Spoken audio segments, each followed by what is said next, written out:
Greetings, Brother Judah, and I'd like to thank you for tuning in to What is to Come.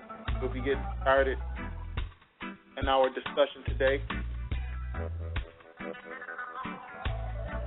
very shortly. As I tread across the foreign land, by the river of the sinking sand,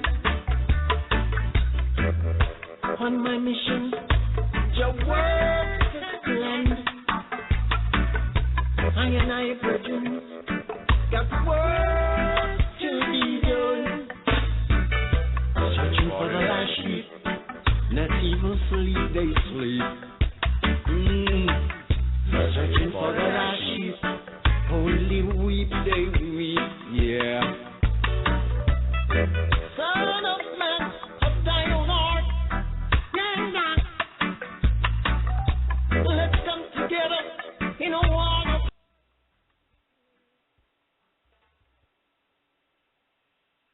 Okay. Greetings, I'm Brother Judah. Again, we'd like to thank those who are able to tune in with us. We'd like to thank you for tuning in to What is to be Done. We are a religio-political broadcast dealing with religio-political education, addressing current events, culture, history, social problems with solutions brought to the table and discussed. And you also could tune in with us and join in on our YouTube pages, Knesset, Yeshua, Zadok, Ben Israel, and Seven Hammer and Battle Axe, and also the Nazarene Messianic, or the Nazarene Ebian Party, excuse me. There you can go and visit some of our other videos. And you can call in, ask questions, if you will. But tonight, on What is to be Done, I would like to look into a discussion, or deal with a discussion. And we have, or many of us have probably heard this, that if you don't know history, you're doomed to repeat it. And this is what I would like to discuss today. There's a terrible time upon the people. It isn't just happening, all right? It's been going on. And the prophet Moses talked about the time of great tribulation that shall befall the children of Israel in the latter days. And the Messiah proclaimed that in in Luke, the 21st chapter, that there shall be great distress among the people. And I will read that in Luke chapter 21. Luke chapter 21.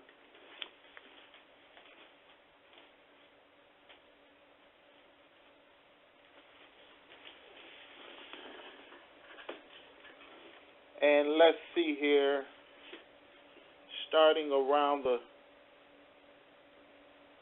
19th verse, somewhere in that area, just one moment, Luke chapter 21. And I want to read here because he talked about the time of trouble.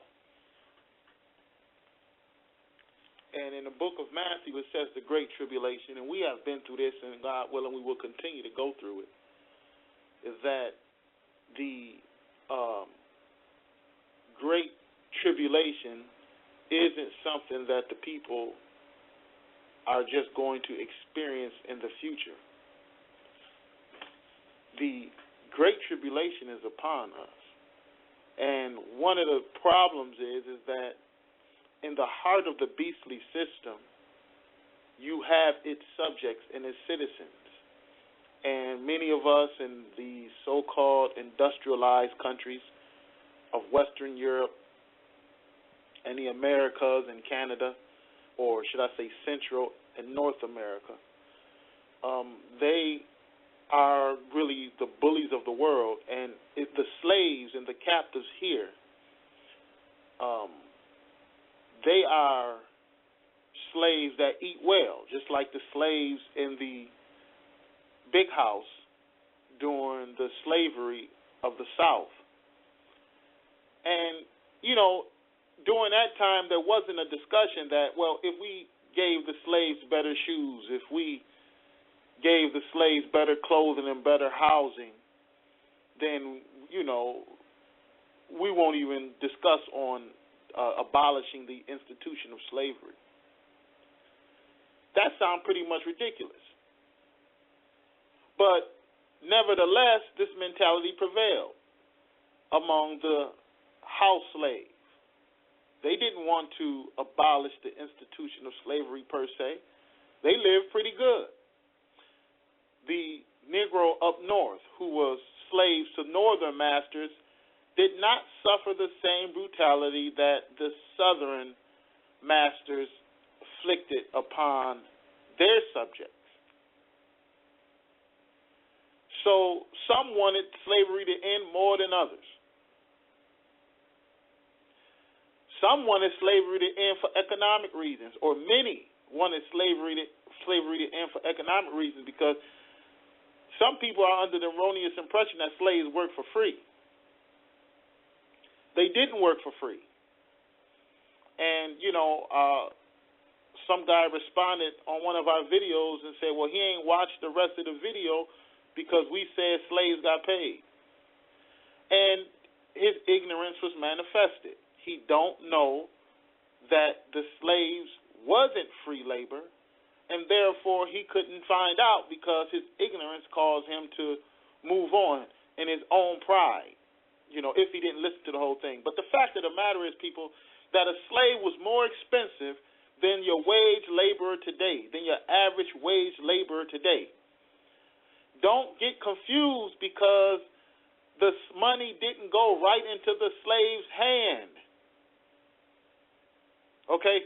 The master put the money in our hand now to go buy what he provided for the slaves then. Whether it was food, whether it was pieces of clothing, whatever it was, somebody had to pay for it. Somebody had to pay for the timber for the slave to sleep in the shack. You may say, well, he just slept in the shack. Well, it cost. Someone had to pay for the hay and the land in which the hay grew for the slaves to make their beds. Somebody had to pay for that pig. Even though the slave ate the guts, somebody paid for the pig because they had to maintain a slave so the slave could work, so their investment could work. They found that wage slavery is cheaper. They use us for whatever season they want to use it for some of us. Some of us work a constant season. But at the end of the day, when they no longer want our services, after 8 hours, you go home. You're on your own. I don't have to worry about providing, food, shelter, clothing. I don't need to pay no physician to come inspect you. You're on your own. But those are other discussions. But however, because of our ignorance, we suffer. And the ruling classes know how many of us think. They purposely make knowledges obscure, confusing. And the pride of people caused them not to learn. Slaves, you need to ask, why would a person say that a slave was more expensive and cost more and received more payment, even though it didn't go in his hand? He received more payment than the average wage laborer today. Don't think it's nothing.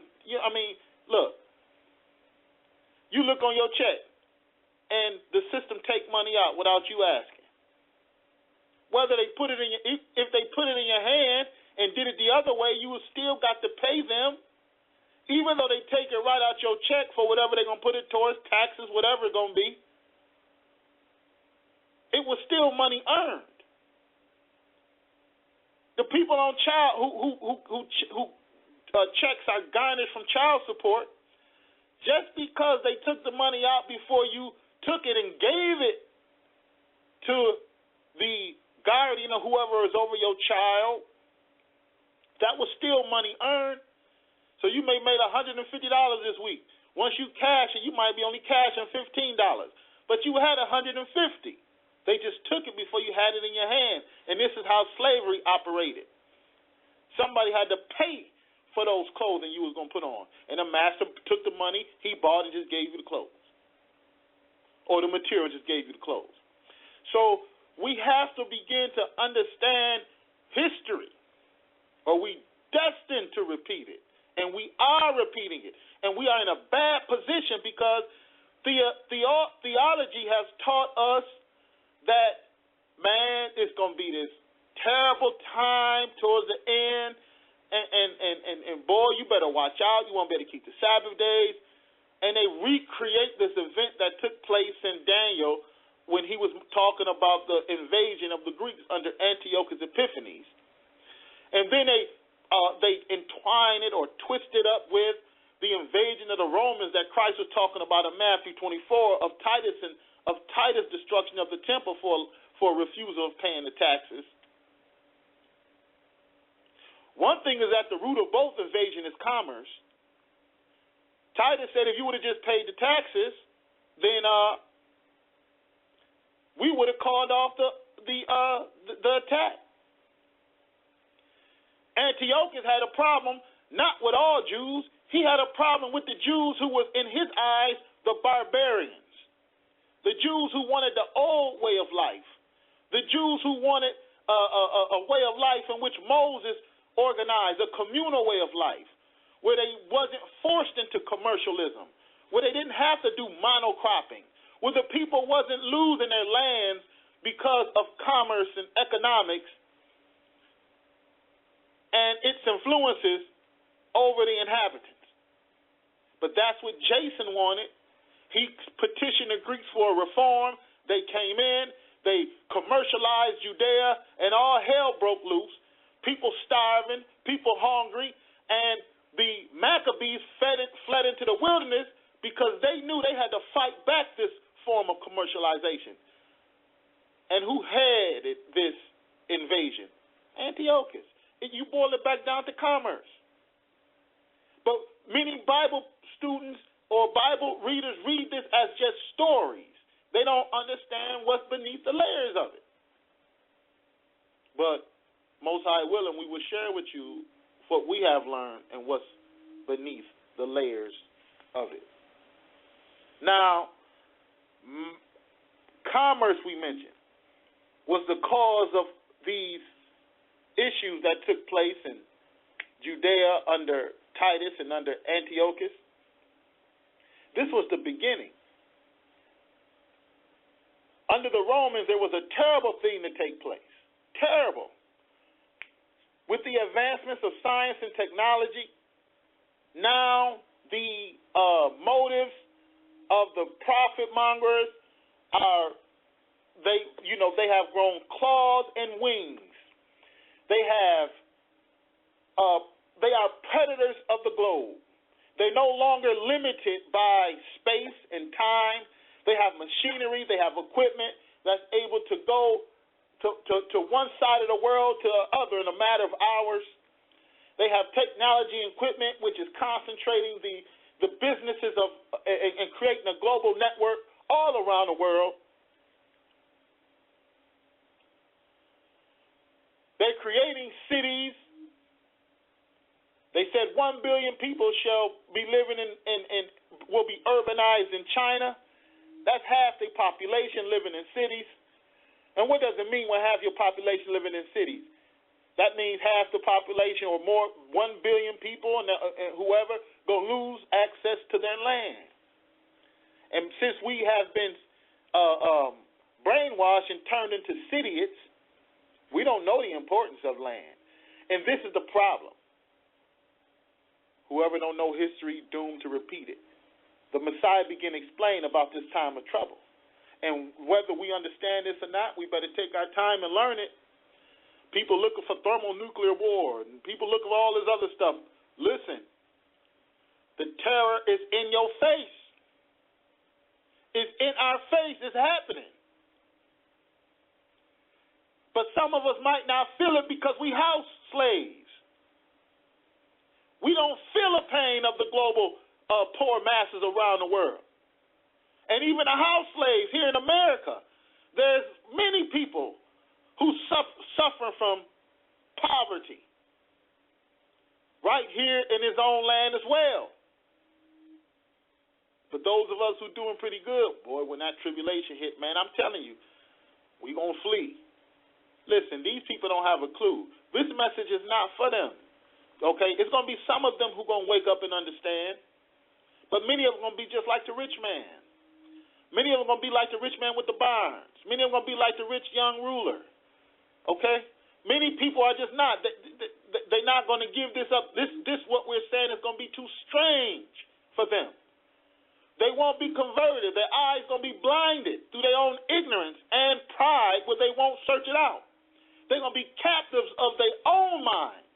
And when you're a captive of your own mind, no one could free you.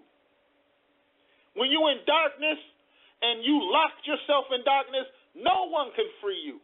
But the Messiah said here in Luke chapter 21,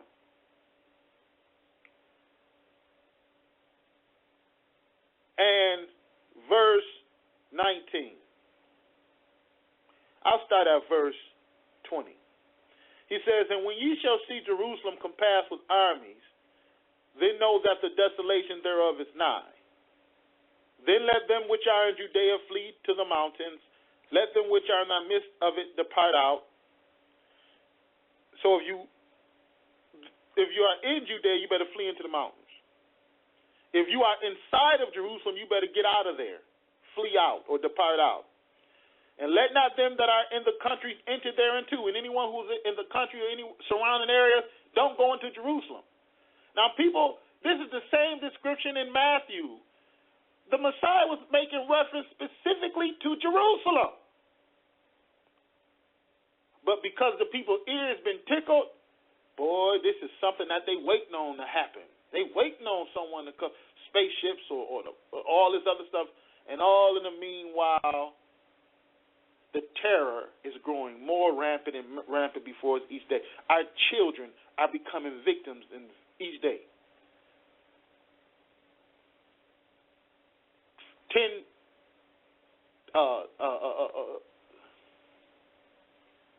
20 years ago, when I was in a school, I was about 19 years old, between 18 and 19 years old. And some of the teachers used to teach, they used to laugh and joke. They say, boy, Judah, when you get to be about time you 30 years old, the Lord been done come. You had these guys, these people anticipating something to happen right away. That's how they've been tricked. That was 20 years ago. 30 done come and gone. You had the guys in New York teaching that the Lord is going to come by the year 2000. The 2000 year, it has come and gone. You trace it all the way back, 1948, Jehovah's Witnesses, the Lord is going to come. It has come and gone.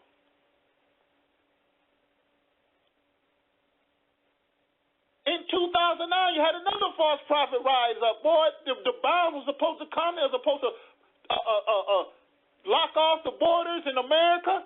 2009, 2010 come, gone. They didn't stop one border. 4 years later, they was anticipating a monstrosity to take place here in America through the old propaganda of the communist, when they was on a communist witch hunt. They had this old propaganda that Russia was going to bomb America. Now, Now these guys, because they ignorant on communism, they ignorant on why the propaganda started, they teaching you that the bombs are going to come in the year 2000, race riots and all this other stuff. It has come and it has gone.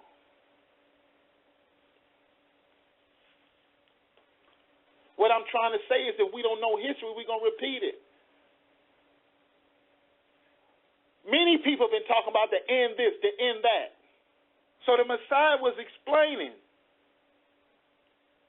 in verse 22, after he declared, flee Jerusalem. Nowhere else. If you in Jerusalem, just get out of Jerusalem. He didn't say nothing if you was in Nazareth. He didn't say nothing if you was in any other territory, just Jerusalem. He said, for these be the days of vengeance, that all things which are written may be fulfilled.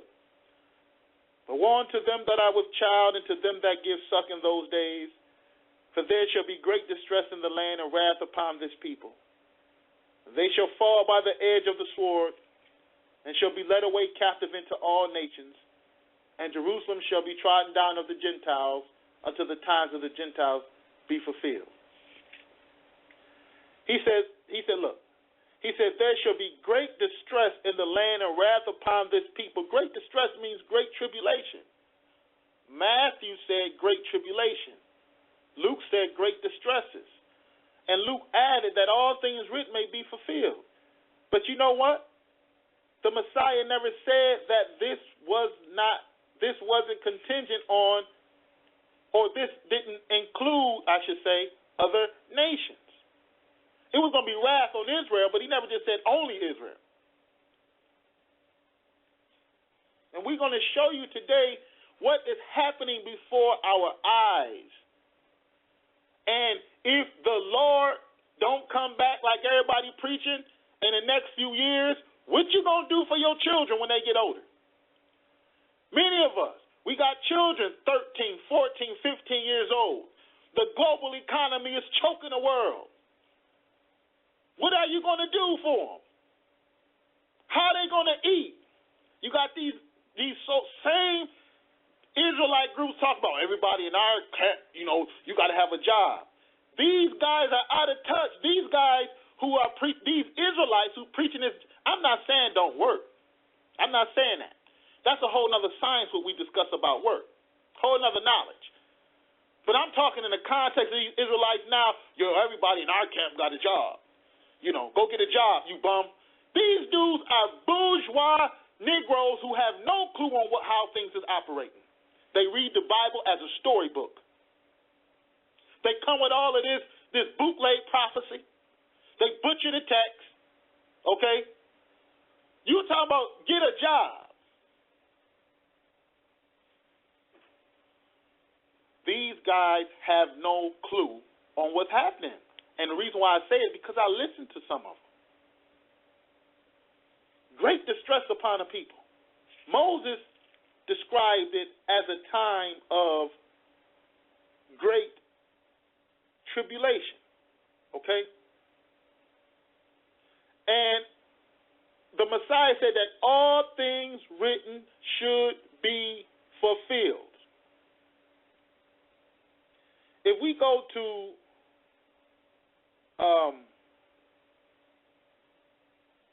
Deuteronomy, and I would like to go to chapter 4, verse 27. It reads, and the Lord shall scatter you among the nations, and ye shall be left few in number among the heathen, whither the Lord shall lead you. We read this just in Matthew. You shall be scattered throughout the nations of the Gentiles. We just read this in Luke chapter 21. Same manner we dealing with. He said, the Messiah said, all things which are written shall be fulfilled. We're reading about what was written and which had to be fulfilled. So when the Messiah was explaining, you shall be scattered into every nation, as he said in Luke 21, how did he put it? In Luke chapter 21, he declared, he said, Verse 24, and they shall fall by the edge of the sword and shall be led away captive into all nations. Moses is declaring this in Deuteronomy 4 and 27. Again, and the Lord shall scatter you among the nations, and ye shall be left few in number among the heathen, whither the Lord shall lead you. And there ye shall serve gods, the work of men's hands, wood and stone. Whether you know it or not, people talk about the cross and everything else, but you know what? You know what else people serve that's made out of wood? The dollar. That piece of paper right there is made from wood and other materials of the earth.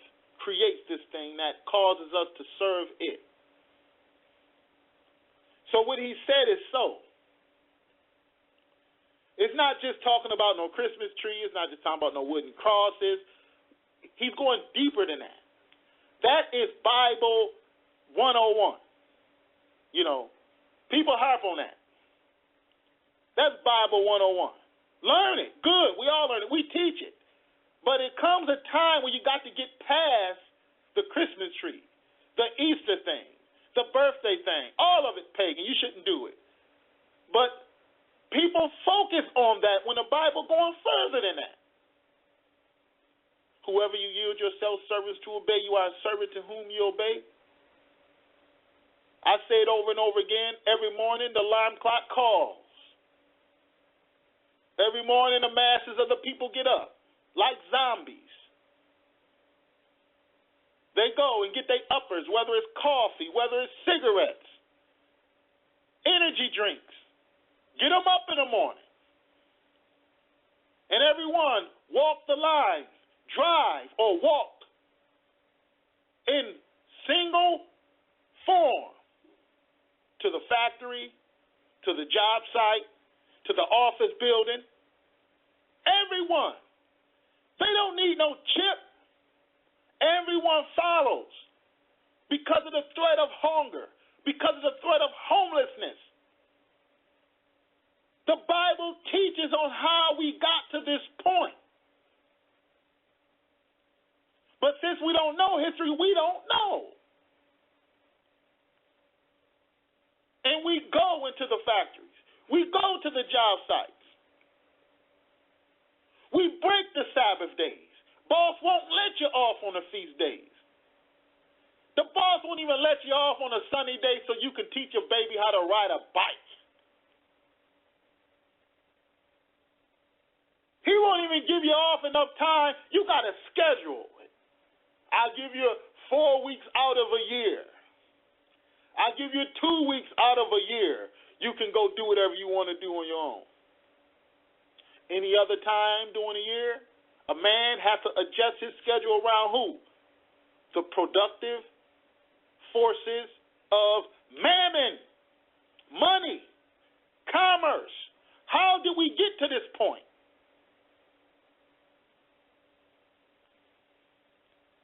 And just as he said, the Messiah seen it, Moses seen it, the prophets seen it, all of them seen it. And since we don't see it, when we read the prophets, we read right past it because we're not taught to look for it. As Moses is saying here, you shall serve wood and stone, the work of men's hands, which neither see nor hear nor eat nor smell. That's what we do. Whether it's the gods of the vehicles, automotives, the capitalists take a lot out of our lives for that. Boy, you got to put some long hours in to get yourself one of these new things. And you know what? It takes so much out of you. The capitalists burden you so to get that God that you give that God the finest of food. You give the God, if you can, the finest house. You make sure it's clean.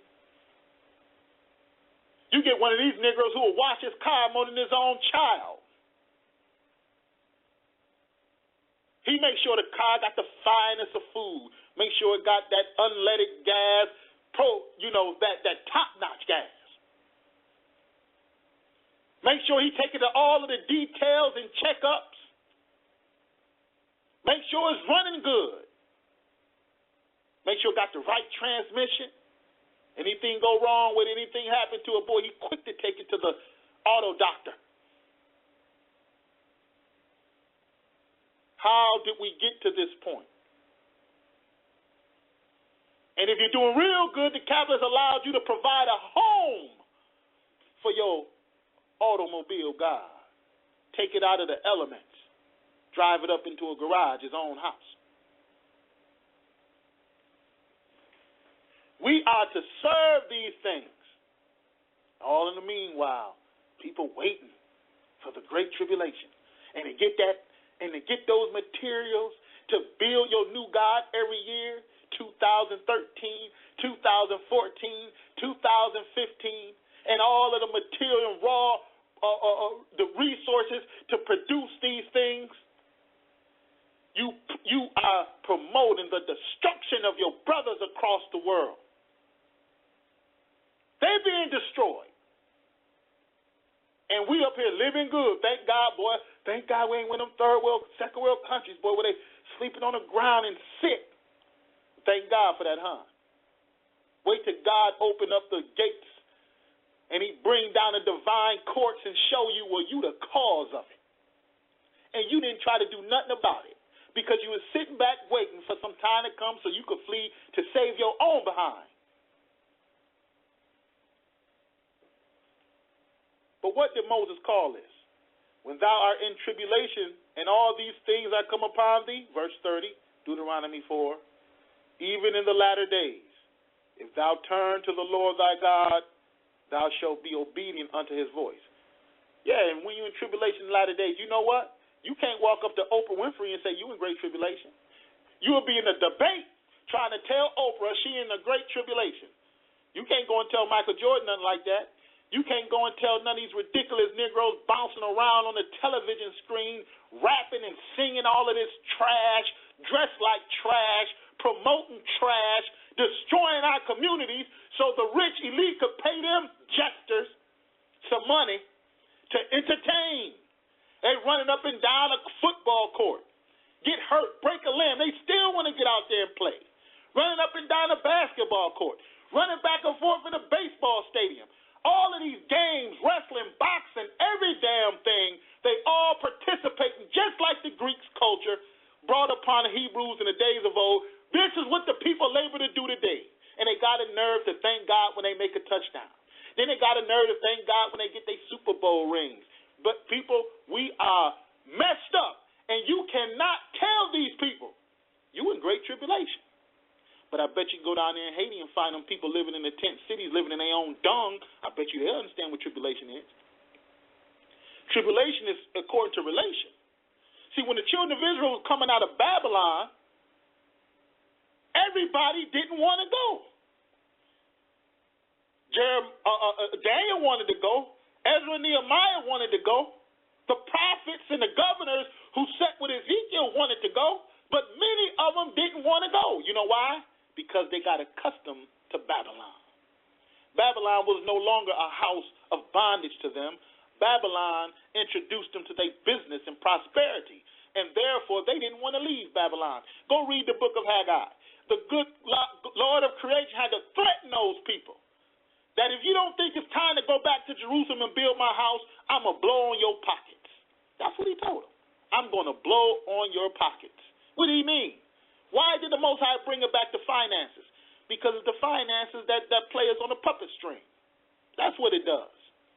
And this whole tribulation thing is upon our heels, but since we in front of our flat screen TV, no matter if you pay for it in cash or you still paying on it from Rent-A-Center or errands, you still got the remote control watching the game, ordering your wings every Sunday, whatever you're doing. You sitting back in the seat of comfort while your brothers and sisters suffering. But you don't see them suffering. And you don't even bother to go and inquire to see if they suffering. So therefore, no. According to you, you're not in no great tribulation. But I'm going to tell you this. If you don't know history, you're going to repeat it. And all of the people think they living good now, the next wave of the tribulation is going to come upon the people again. And it's brewing. It's brewing. Bear with me a minute. We got a couple of callers on. We have, I believe someone have a question with us. We got a caller on 01144. Shalom. Shalom. Hello? Shalom. How you doing, bro? Good. How you doing, brother? Greetings, bro. I'm alright, bro. Yeah, I'm just standing here listening to you. Yeah, it's good. This is some good stuff, man. Yeah, man. It's amazing how people they even value their health. They even value their possessions more than their health. They'll buy cheap meat. It's unbelievable. Right. They just buy. You are like, right. I don't know. They value these things more than their health. They don't care about their health.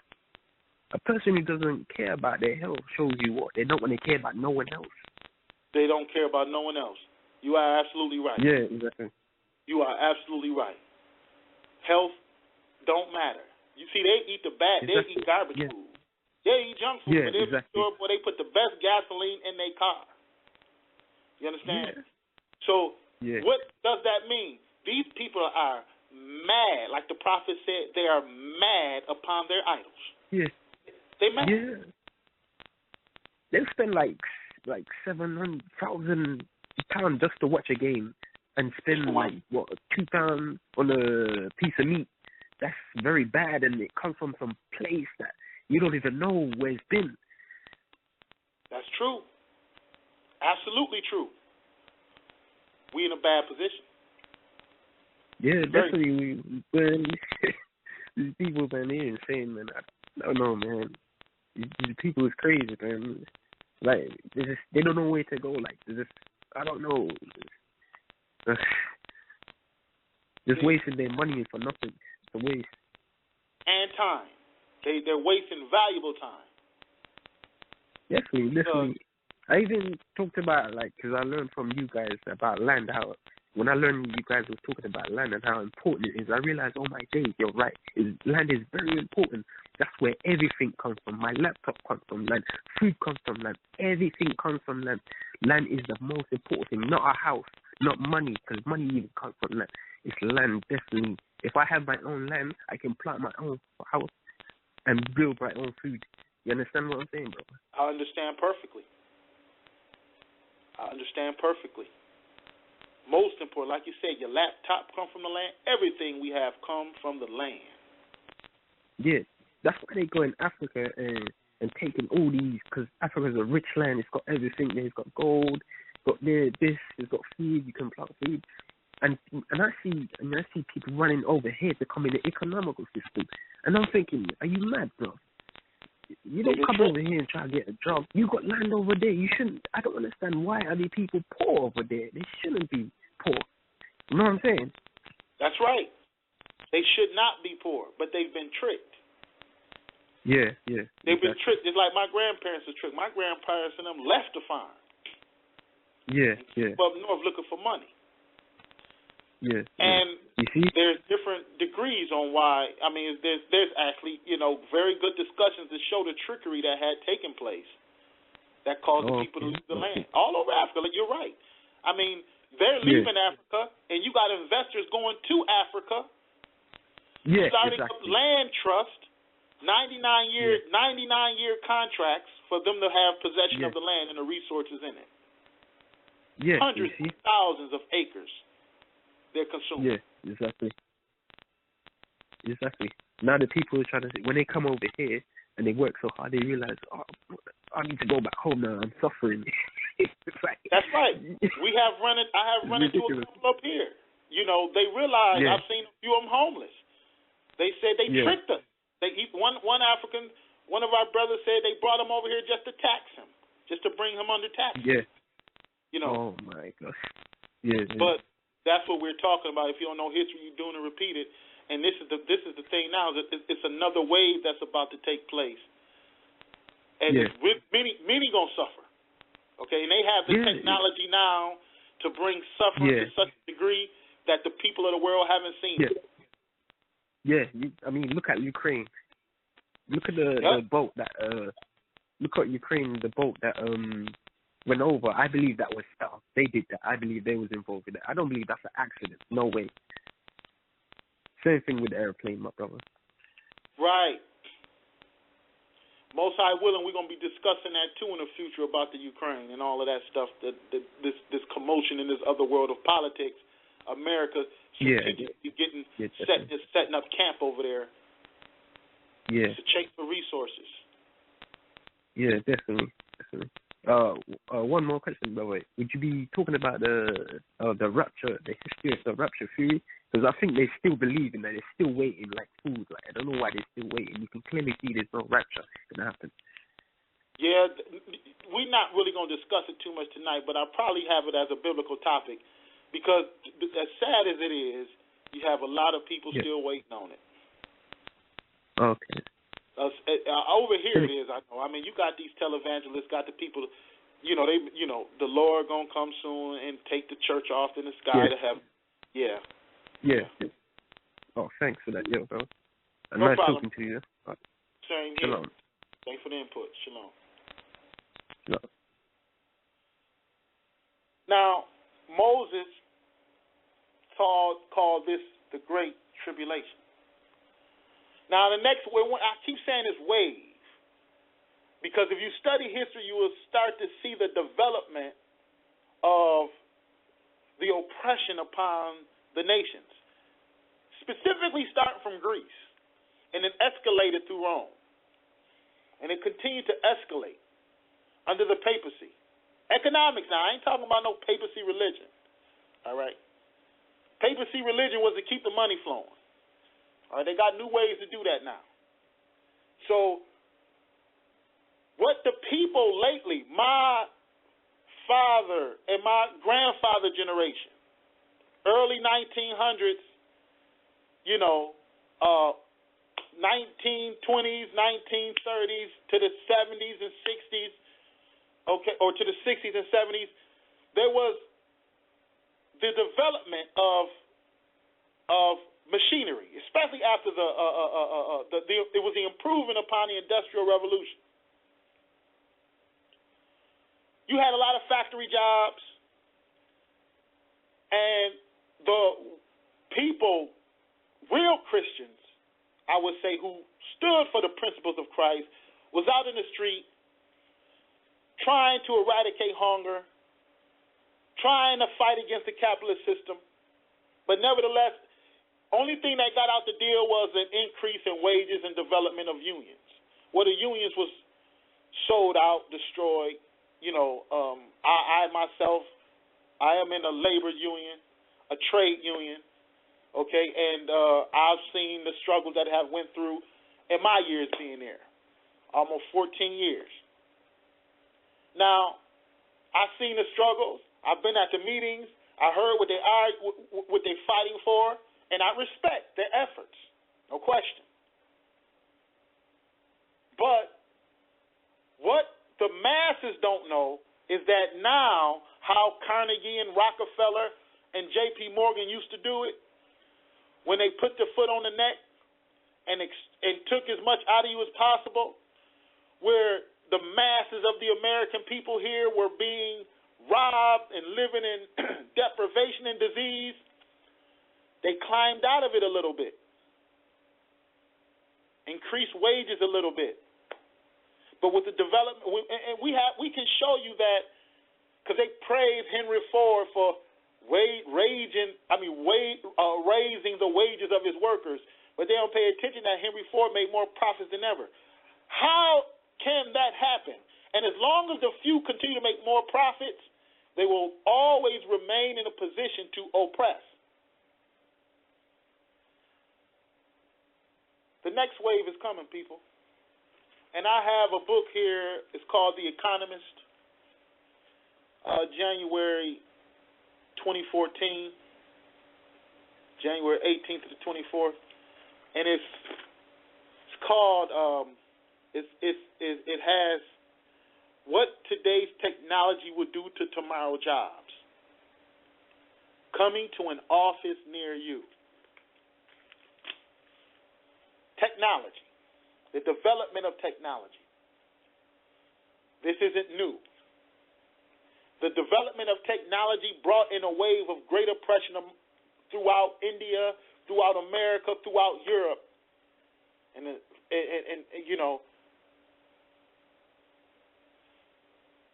we don't know about it. But notice this: the people better get moving. Okay? Because when that day don't come where it's time for you to flee somewhere, Or where you flee, you're going to find yourself running from a bear trap, and you're going to find yourself running to the lion's den. You're going to be running because you're ignorant. You don't know what's going on. What we're saying, stop, stand, put up a fight. You can no longer run. There is nowhere to run. It's a global economy. You cannot draw a line in the sand because they're going to cross it. You have to stand and run. Or either you're going to stand or run. We're saying you could no longer run. The Messiah didn't run. The prophets didn't run. You got to stand. Learn what to do in order to put up a good fight. And it's not just about you and I preaching on a corner. There's things to do. And we're not going to get all into it on the radio. But we're looking, reaching out for people coming to this awareness. There's things to do. All right? Knowing half the battle. Some people don't even know. But once people know, like some people know, what's the next step? Coming to an office near you, page 9 in The Economist, it says, innovation, the cure-all of progress, has always cost people their jobs.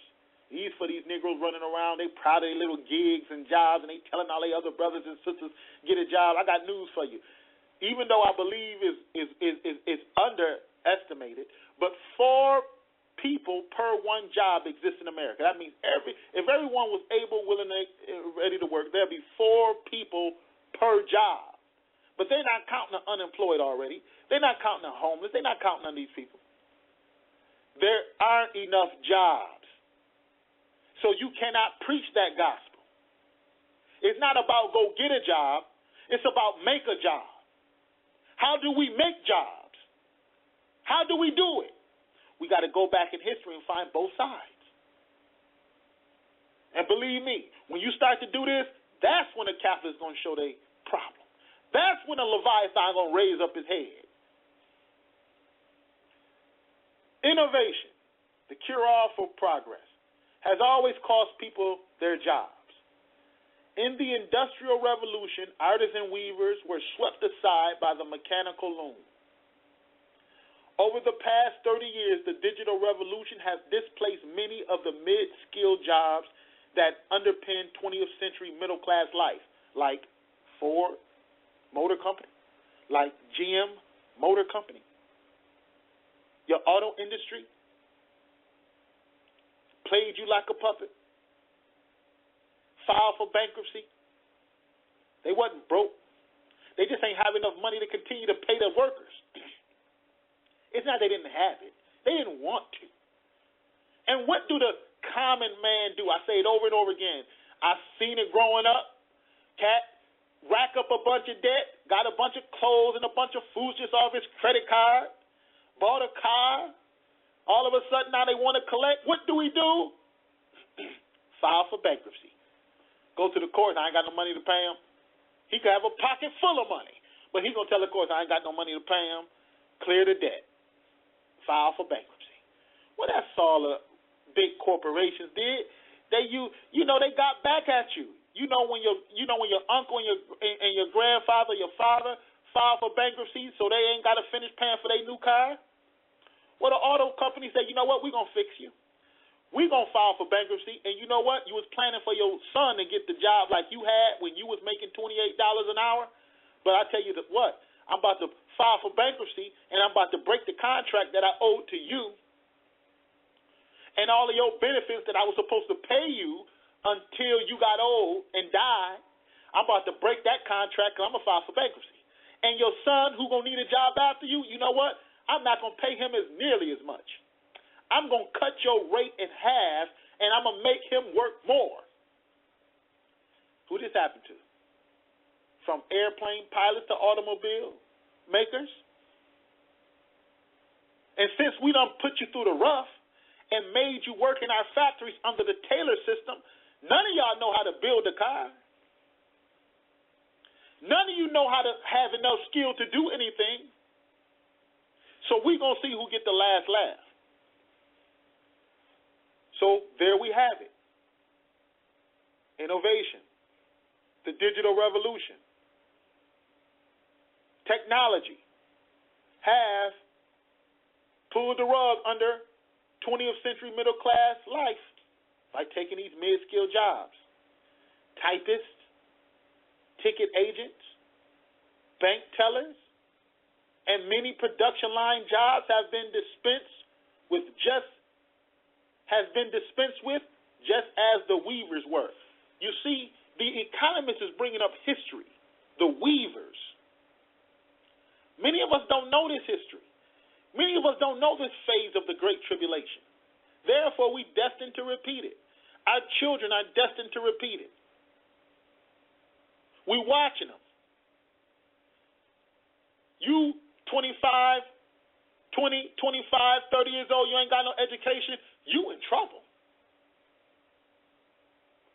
Cats losing their jobs, their pensions, everything, the rug being pulled up under them.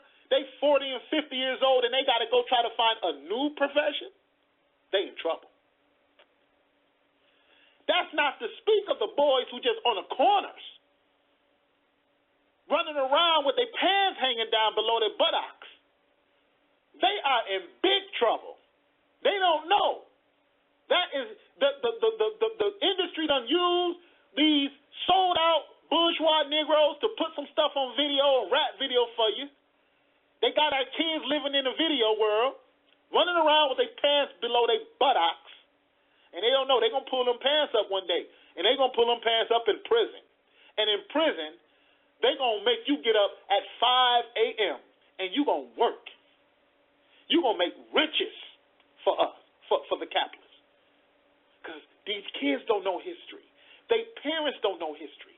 They're going to repeat the same thing as the chain gang.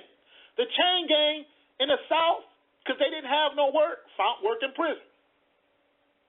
The people in Europe, before they came over here and colonized America, they didn't have work. They was put in prison.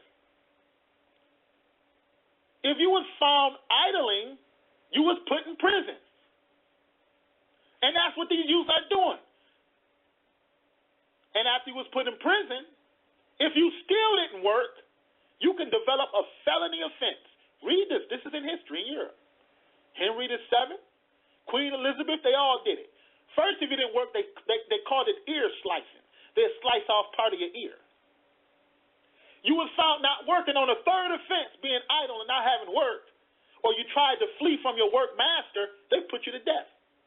Henry, I believe it was the 7th, put 72,000 people to death in 1 year because they didn't have no jobs. And they refused to work. So America fixing this. See, they study history. They know what to do. This is going to happen to the youth. People say the concentration camps, listen, these concentration camps been up since the 60s and 50s because of the upheaval or the great evil of the industrial capitalists. Would not let the people get decent work. The people threatened to riot. What was in place? Concentration camps, because you're going to flood out the prisons. Well, now the people going to get hungry. In the next 10 years, they are talking about cutting so many so-called benefits for the poor. It's unbelievable. Your food stamps going to dwindle down. Your job pay going to dwindle down. And if you go fight for them to raise your minimum wage, you know what's going to happen? They're going to give you money in one hand, and they're going to give money to you in their left hand, and they're going to take the money out your back pocket with their right hand. What you mean, brother? Well, it's simple. The same people who control the means of production are the people who supply our jobs. So if they increase your wages, only thing they're going to do is increase the price of the products you got to buy to get the money back. We running in a damn circle.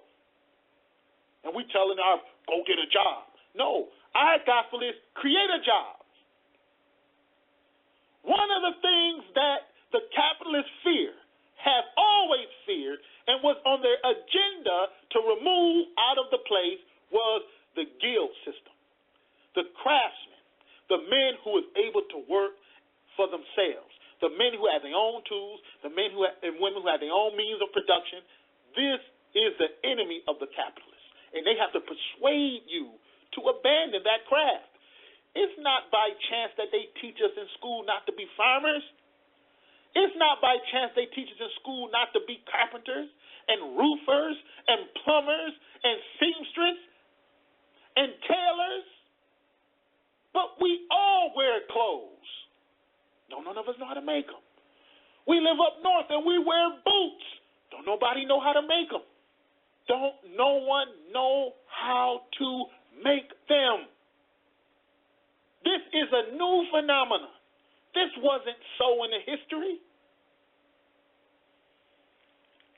Now, since they have took us and dumbed us down to where we don't know how to do nothing, the next phase of their execution is to create equipment that can work even cheaper. See, when they create the equipment and the technology for the jobs, the equipment don't take a day off. The equipment don't need lights to work. The boss got to provide lights for people in the office. That's an extra cost in his constant capital. Well, he can lower that cost with a machine. The machine don't worry about no lights. Machine don't need no heat. Machine don't need no air condition. Machine don't take no lunch breaks. Machine don't take no cigarette breaks. Machine don't take no maternity leave. Machine don't take no 2-week vacations. So if you sitting in the seat of a capitalist, what makes practical sense? Innovation. Well, what's going to happen to the masses of the people who lose their jobs? They're going to starve. And you say, what? No, not so. If you don't know your history, I'm telling you, you're going to be doomed to repeat it. So the people are already losing their jobs. Unemployment is at a record high, but this is not new. This has happened before. I'm going to continue in The Economist magazine. For those, including this newspaper, who believe that technological progress has made the world a better place, such churn is a natural part of rising prosperity. Although innovation kills some jobs, it creates new and better ones. See, that's the capitalist propaganda, man. We will show you that, yeah, it creates new ones, but it doesn't keep up the capacity with those who are out of work. It don't create enough jobs. But nevertheless, people fall for it. But it says here, it creates new and better ones. As a more productive society becomes richer and its wealthier inhabitants demand more goods and services. This is a capitalist magazine. They're telling you what I just read right now. They just said a few things. Innovation kills some jobs. It does, but they're not telling you how many. 2 is, it says, as a more productive society, productive through innovation, this is its context, becomes richer, and its wealthier inhabitants. Who are the wealthier inhabitants? You see how they speaking in somewhat of a code? The wealthier inhabitants are the ones who own the means of the production. The wealthy inhabitants are those who can buy this $60,000, $70,000, $90,000, $100,000 machine and equipment. So these inhabitants become richer and demand more goods and services. Now, what happens when a country becomes richer? If you don't know the science, you like a sitting duck. You don't know what's going on. Here, I'm going to read out of the volume 1 of Karl Marx's Capital, an economist who wrote back in the late 1800s. Volume 1, under the chapter 15, Machinery and Large-Scale Industry. Yeah. Back in the late 1800s, Karl Marx and all of them was up on this. Ricardo and all of them, they were all up on this. See, that's why we got to study history. But they don't want us to study history. And they make sure we ain't got enough time to study history. Even a fight for the working day of 8 hours. Karl Marx talk about it. The average working day The average working day was 15 hours. Young person's average working day was 10 hours. Young persons started at the age of 8, between 7 and 8. Children working hours starting at the age of 6 was 8 hours. So from 8 years old and up, you was destined to work 10 hours. From like 8 years old to 13. 13, they had at you 15, 17, 18-hour days. Till the people rebelled and brought the working day down to 8 hours. It was a gradual, bloody process. A lot of people died. But you don't know it because you don't know history. I learned about it in my Union heritage. We was taught about Union heritage and what the fight was about briefly, but I had to go on my own and continue to do the research. And it's some eye-opening stuff, but the majority of people don't know, and the capitalists bank on you not knowing. All that to say this, that the working day was so long that the people didn't have time to get educated. Now, the 8-hour working day is diminishing. It's diminishing up under the guise of what? Mandatory overtime. So now it's commonplace for people to work 10-hour days, 12-hour days. Commonplace. 6 days a week, 7 days a week, rotating days off. There's a science behind the rotating days off for the increasing of wealth. Okay? We can't put it all on this show for you tonight. But there's knowledge behind this. So for your class or your Israelite church or your church is telling you to go get a job, they basically tell you to go walk in the lion's den. If that's all they're going to give you. If they tell you to go get a job to buy your freedom, that's something else. See, it was different when a slave he went to work for himself, just to work for himself so he can buy some extra pig sop or whatever he wanted to get out the garden. Okay? Or go into town and buy a new straw hat or something. That was one thing. It was something else for a slave to labor to buy his freedom. See, he labored to buy his freedom.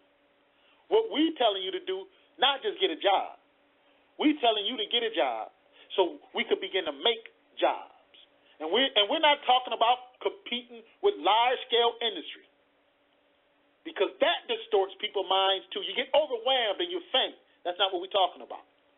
Okay? And like I said, we're not going to get it on the radio in detail. This is not the platform for it. What we're doing is giving people bits and pieces here. Okay? Now, concentrating on wealthier inhabitants becoming richer in this productive society.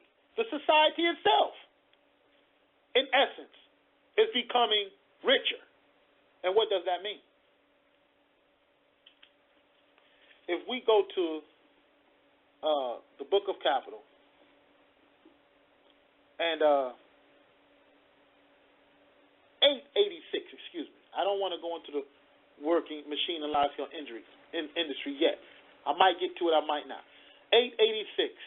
That's where I want to go to. 886, and this will be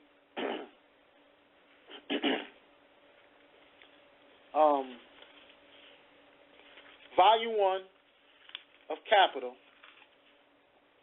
under so-called primitive accumulation. So-called primitive accumulation. Something that we need to really know about. How did the capitalists get the upper hand? And this is what this chapter is talking about. Okay? So, page 886 reads thus. The systematic theft of communal property was the great assistance alongside the theft of the state domains. Now, if we would have read through the whole chapter, the systematic theft of communal property. Here he's talking about when the land was free. Okay? Whether you were the tribe, whether you were families, whoever you were, in old Europe, in Africa, in China, wherever you were, in America, the Indians, when the land was free, it was communal. No one was killing up the buffaloes to bring them to the market where they got to slaughter all these buffaloes so they could make profit. That didn't exist. They got enough buffalo what they needed, leather, hides, wherever they needed. Same thing in China, whether it was fishing, wherever it was. And they were able to use the resources from the land to provide for their housing, to provide for their cattle, so they can produce milk, so they can get vegetation, and thus and such and such and such. So the systematic theft of communal property was of great assistance, the theft of this communal land, alongside the theft of state domains. Then he began to concentrate on Europe. All state land was free. Okay? The state land, people could live on it. People could, camp out on it. People could eat on it. People could hunt on it. But they began to occupy it. Remove the people off of it. Just like now in state land, you can't stay in one place for more than a few days. You could camp out there, but you got to keep it moving. So no one could really get established there.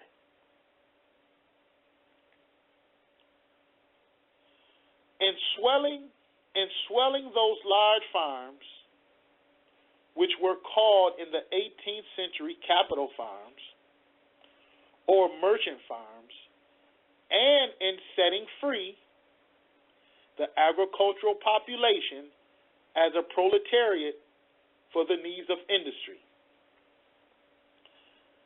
So alongside the theft of the state lands and swelling those large farms, which were called in the 18th century capital farms, like Isaiah talked about, few men began to own all of the property. The merchants began to consume the farms. And in setting free the agricultural population, this was the peasant. The agricultural population is the workers, the peasants who lived on the land, who lived on state land, who lived on communal property. Well, they took it. They set the worker free.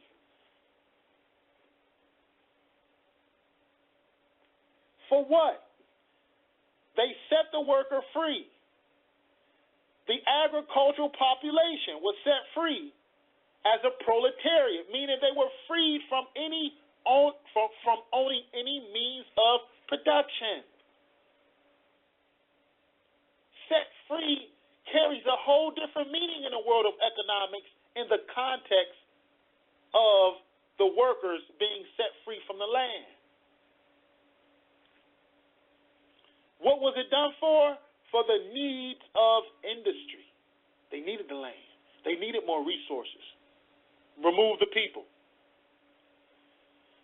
The 18th century, I will continue, the 18th century, however, did not yet recognize as fully as the 19th the identity between the wealth of the nation and the poverty of the people. They didn't recognize it. They didn't recognize the system of production that's in motion, that as the wealth of the few increased in the nation and the nation increased, that's why the government look after the corporations, because they bring wealth one toward another. They didn't recognize that it was in a connection with the poverty of the people. As wealth increased, deprivation increases. Wealth increased for the few, deprivation increased for the many. And I could show you more through the book, but because of time, I just want to bring that part out. So, as the economist said, the productive society becomes richer, and its wealthier inhabitants demand more goods and services. So as they're letting us know here in the Economist that the innovation shall bring wealth to the society. What they're not telling you is that it will also bring more poverty as this wealth increases. And many of us don't know how it works because we don't know history. And many of us are going to repeat history because we're not going to know what to do. Notice, back in the Economist,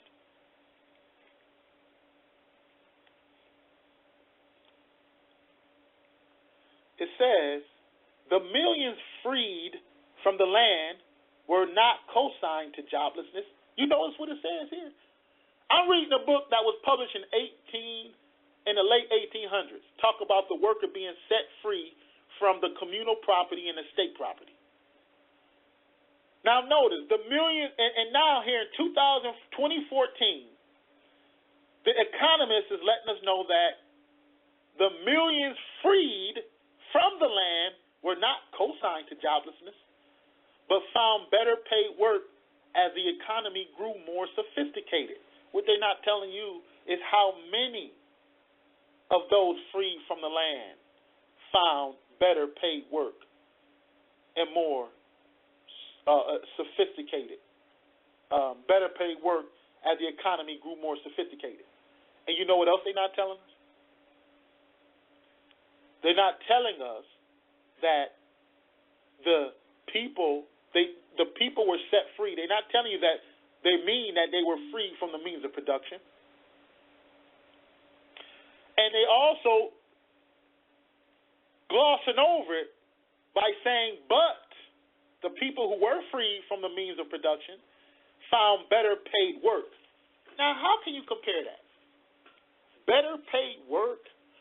Better paid work is none other than this magazine teaching the people that instead of you being free, owning the means of production, free to produce for yourself, you're not under the tyranny of a boss. They're saying, okay, you've been freed from that. Now you are forced to go to a boss who's going to pay you better. Tell me, would you want your own land where you can raise your own cattle and get your own leather and get your own fruit trees and timber to make your own house, your own creek and everything else? Not you personally, but I mean the people collectively. Would you want that? Or would you trade that freedom to another kind of freedom that the capitalists offer? A freedom where they freed you from the means of production and subjugated you to wage servants. But they're going to pay you good. You see how lopsided that is? That's what he's saying. The millions freed from the land were not co-signed to joblessness because when they took you from the land, they took you from your resources and means of production. You can't do for yourself. But he's saying, well, you know what? They wasn't destined to joblessness, at least not all of them, but found better paid work. How in the hell are you going to make that? And since we don't understand what's going on, we shake the head. Oh, yeah, that's right. Dummy, I don't want to be no wage slave if I have the opportunity to have my own land and resources. I don't want to trade that for no better paid work.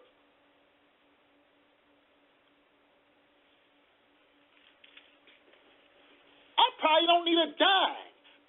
As long as I got my cattle producing milk, I got my fruit trees producing fruit, I can go out on the land and get timber to build me a house. I got a creek with fresh fish. I got trees of olive oil. I don't need to trade your money, really. If all I have producing for myself, I don't need to trade your money. Very seldom would I need to do that.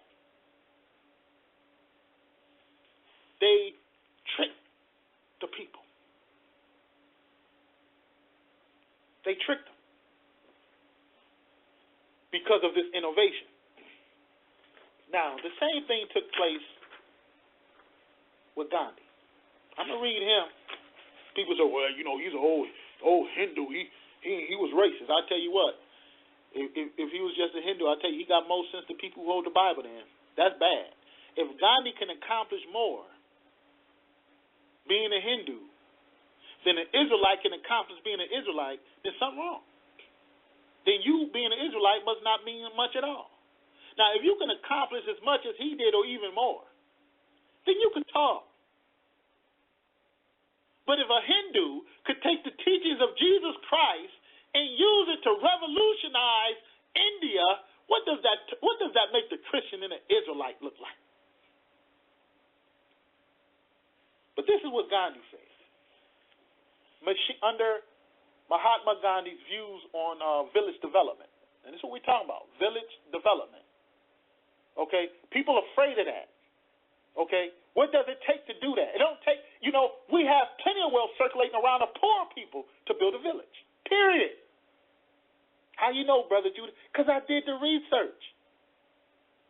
And if people don't know history, they're not going to do the research because they're not going to think it's important.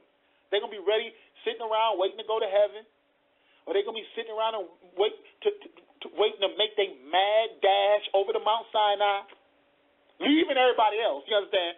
All of this doctrine is contrary to Christ that these guys teaching about fleeing.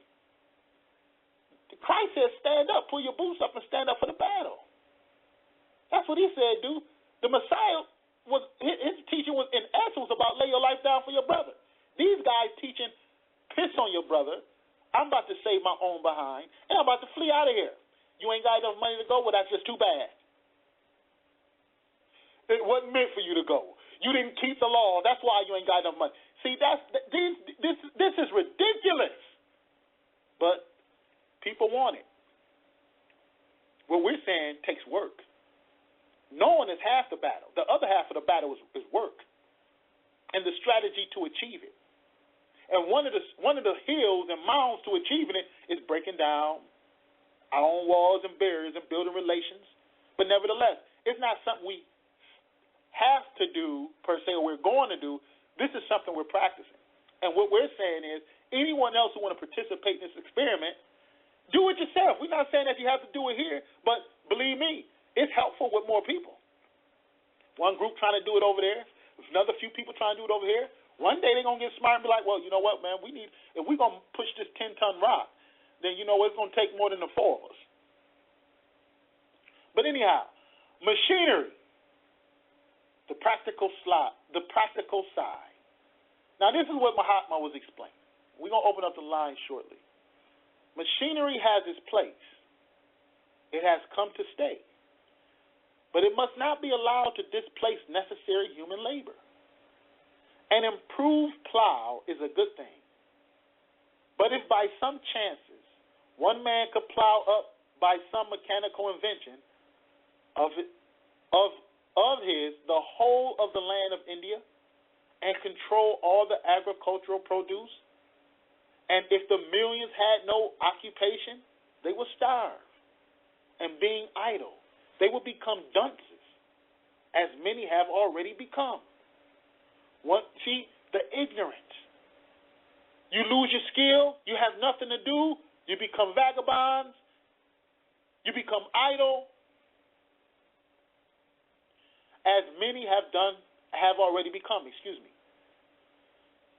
There is hourly danger of many more being reduced to that uninviable state. He said there's an hourly danger. By the hour, by the minute, the capitalist class was creating a system which was going to bring Indians under great tribulation, just like the children of Israel. Hourly. This is what we're saying. By the hour, by the minute, each hour, each day that passes by, time is slipping away. Your children getting older. We're getting older. They tell you one of the worst places to be is America, old and broke. But no, you counting on your pension. That's what you counting on. That's right, your pension. Yeah, just like my ancestors who worked at Chevy and GM was counting on their pension. Just like the bricklayers and carpenter unions was counting on their pension. And it's gone. That's not going to do it. But as Gandhi said, I would welcome every improvement in the cottage machine. Anyone know what the cottage machine is? Do the idiot or average Israelite know what a cottage machine is? Well, you need to know. But I know that it is criminal to displace hand labor by the introduction of power-driven spindles, unless one is at the same time ready to give millions of farmers some other occupation in their homes. Why did Gandhi have to bring up this argument? I'm going to go back to Karl Marx Capital. Remember, innovation displacing jobs to this day, and it's continuing. They didn't need you black folks walking around picking no damn cotton no more and working in the fields. They got John Deere tractors. We thought they had a change of heart. No, they didn't. Money is the motive. And as long as we dunces and stupid and think that the dollar rule everything around you, you in trouble. And everybody who's going to stay growing old, waiting to go to heaven. Growing old, waiting to flee to the wilderness. What happened? Capital, Volume 1, Chapter 15, page 557. Anyone want to call in, have questions or comments, 646-652-4520, and we will open it up in the overdraft. I had a whole lot of information here tonight, and it's obvious I'm not going to get to it. I didn't even touch the surface. The Economist magazine is one magazine that exposed capitalist efforts, and I'm telling you, it all fit together like a glove when we are made aware of it. But look, page 557 in the Penguins edition, Gandhi was talking about millions of Indians being displaced by a power spindle. Okay? This is what the Economist didn't mention when people were freed from their land. He said they wasn't co-signed to joblessness. Well, we need to do a little bit more research than what the Economist magazine going to tell us. Okay? And notice this. This is what happened in India, people. And don't think that it ain't going to happen here. Notice this. Page 557. Under Chapter 15, Machine and Large-Scale Industry, Karl Marx's Capital, Volume 1. It reads, when machinery seizes on an industry by degree, it produces chronic misery among the workers who compete with it, just like Gandhi was saying, just like we see in the day, just like the Economist magazine is touching on. So it increased misery among the workers who compete with it. Where the transition is rapid, the effect is acute, and it's felt by great masses of people. World history, see, knowing history, world history offers no spectacle more frightful than the gradual extinction of the English handloom or handloom weavers. This tragedy dragged on for decades, finally coming to an end in 1838, where they began to make some changes. Not complete changes, but some changes. Many of the weavers died of starvation. Many vegetated with their families for a long period on 2.5 pence a day. Pennies a day. Not even a penny. In India, on the other hand, the English cotton machinery produced an acute effect. The Governor General reported as follows in 1834 and through 1835, the misery hardly finds a parallel in the history of commerce. The bones of the cotton weavers are bleaching in the plains of India. You hear what he say? The bones of the cotton weavers are bleaching in the plains of India. So when we're looking at history, innovation, development of technology, remove the people off the land. I'm not going to read it tonight, but I had it down here in the, look, I'm going to read this though. Notice, in the book of Psalms 144, we could find the same detailed account in the book of Job, chapter 24. Job run it down. From the people losing their land, from the rich or the wicked taking their landmarks, where they're forced into the city and faced with poverty. Job, go read Job chapter 24, like from verses 1 to 15. Job run down the course one by one. But nevertheless, here in the book of Psalms 144. Now, the cotton industry. They needed the cotton industry. All a part of the cotton industry. What do you use for the cotton industry? Most High willing, we're going to deal with more. We're going to get more in the intricacies, most High willing, in the future, breakdown of the importance of a cow and an ox. People say, well, that's primitive. We don't deal with none of that now. All right. We don't have time to break it down. But, however, I'm going to show you something in the book of Psalms 144. And we got to sit down and meditate on why the psalmist said this. Psalms 144. It says here, he was asking the Most High to bless the nation. He said that our sons may be as plants growing up in their youth, that our daughters may be as cornerstones polished after the similitude of a palace, that the garners may be full, affording all manner of store. That means your storehouse is packed to the brim with grain. That our sheep, notice, that our sheep may bring forth thousands and 10,000s in our streets. Not automobiles in your streets, but sheep. That our oxen may be strong to labor, that there be no breaking in nor going out, that there be no complaining in our streets.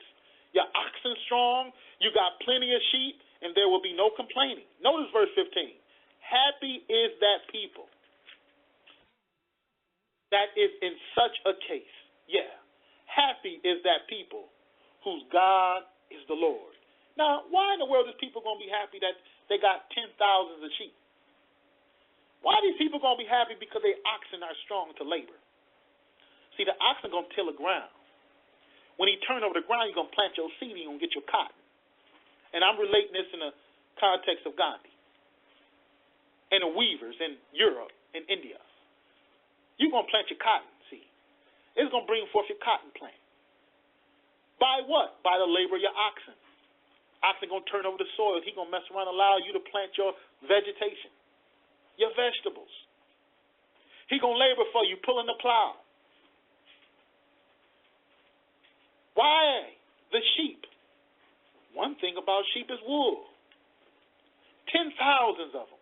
What are sheep and oxen in the context of this psalmist? The sheep and oxen are none other than means of production. You need land to have sheep and oxen. You don't believe me? You go in here and try to put a herd of sheep in your backyard living in the city and see how fast the governor and the mayor be out on your door with the police.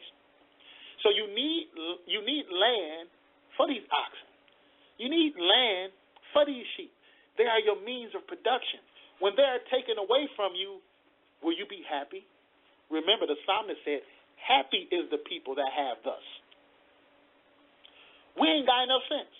See, we happy to get our new car. We'll buy a Cadillac before we buy a farm.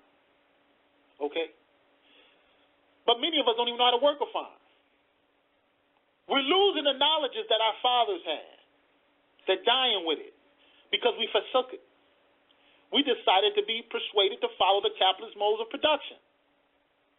But nevertheless, by us not knowing history, we are following it step by step back into another phase of hardship in this tribulation. But with that, I'm going to open up the lines. And see if any one of us have any questions or comments tonight. Bear with me a moment.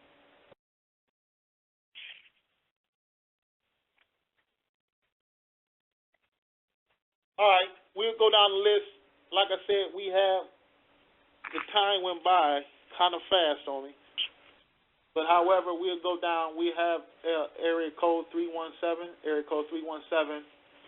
You on with us tonight? Do you have any questions or comments on tonight's discussion? Your mic is open. Hey, Brother Judas, Brother Philip. Brother Philip, good to hear from you. How you doing, young brother? Yeah, I'm doing outstanding. I remember looking at homesteading before I came across you guys, and when I used to ask people, even still ask them today, would you still go to work? The only reason why you work is just to get food, and then everybody agrees. They're like, the main reason why they still go to the job that they work at is just so they have enough money to buy something to eat. So the way I've seen it, well, you know what? I might as well just, get my own land and make my own food, and I'm not going to have to go see your daily job early in the morning. So, homesteading. And then again at my job, guess what? We had to do again this week. Throw away more food, just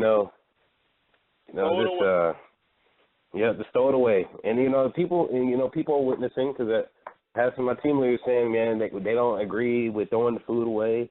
And you just have to think this is just one store out of the entire country, so you can imagine how much food's being thrown away. That's right. Tons of food every year is thrown away in this country, so the market could stay stable. And you're saying, go ahead. No, I was saying, and you're saying another wave of tribulation is coming. And we got older people at our job, in their 70s working, and I can't even imagine another wave coming now. People can't even. We got a lady that walks with a cane working. It's like, what type of system that you have where the elderly, at the last part of the journey of their life, still have to work like this? That's right. Man. That's right. And we see it and don't know what's happening and don't know what to do about it. A lot of us don't know what to do. Some of us do. Some of us don't. And in order to really know what to do about it, we have to learn how it's happened and how did it look before it happened. And that's what we're trying to do today. That's what we're trying to teach the people to understand. Everyone who do want to understand, we encourage them. Call in. Just don't call. Be willing to participate. And this is where we at. Finding out who want to be educated first. Knowing half the battle, but work is the other half. Deeds, that's the other half.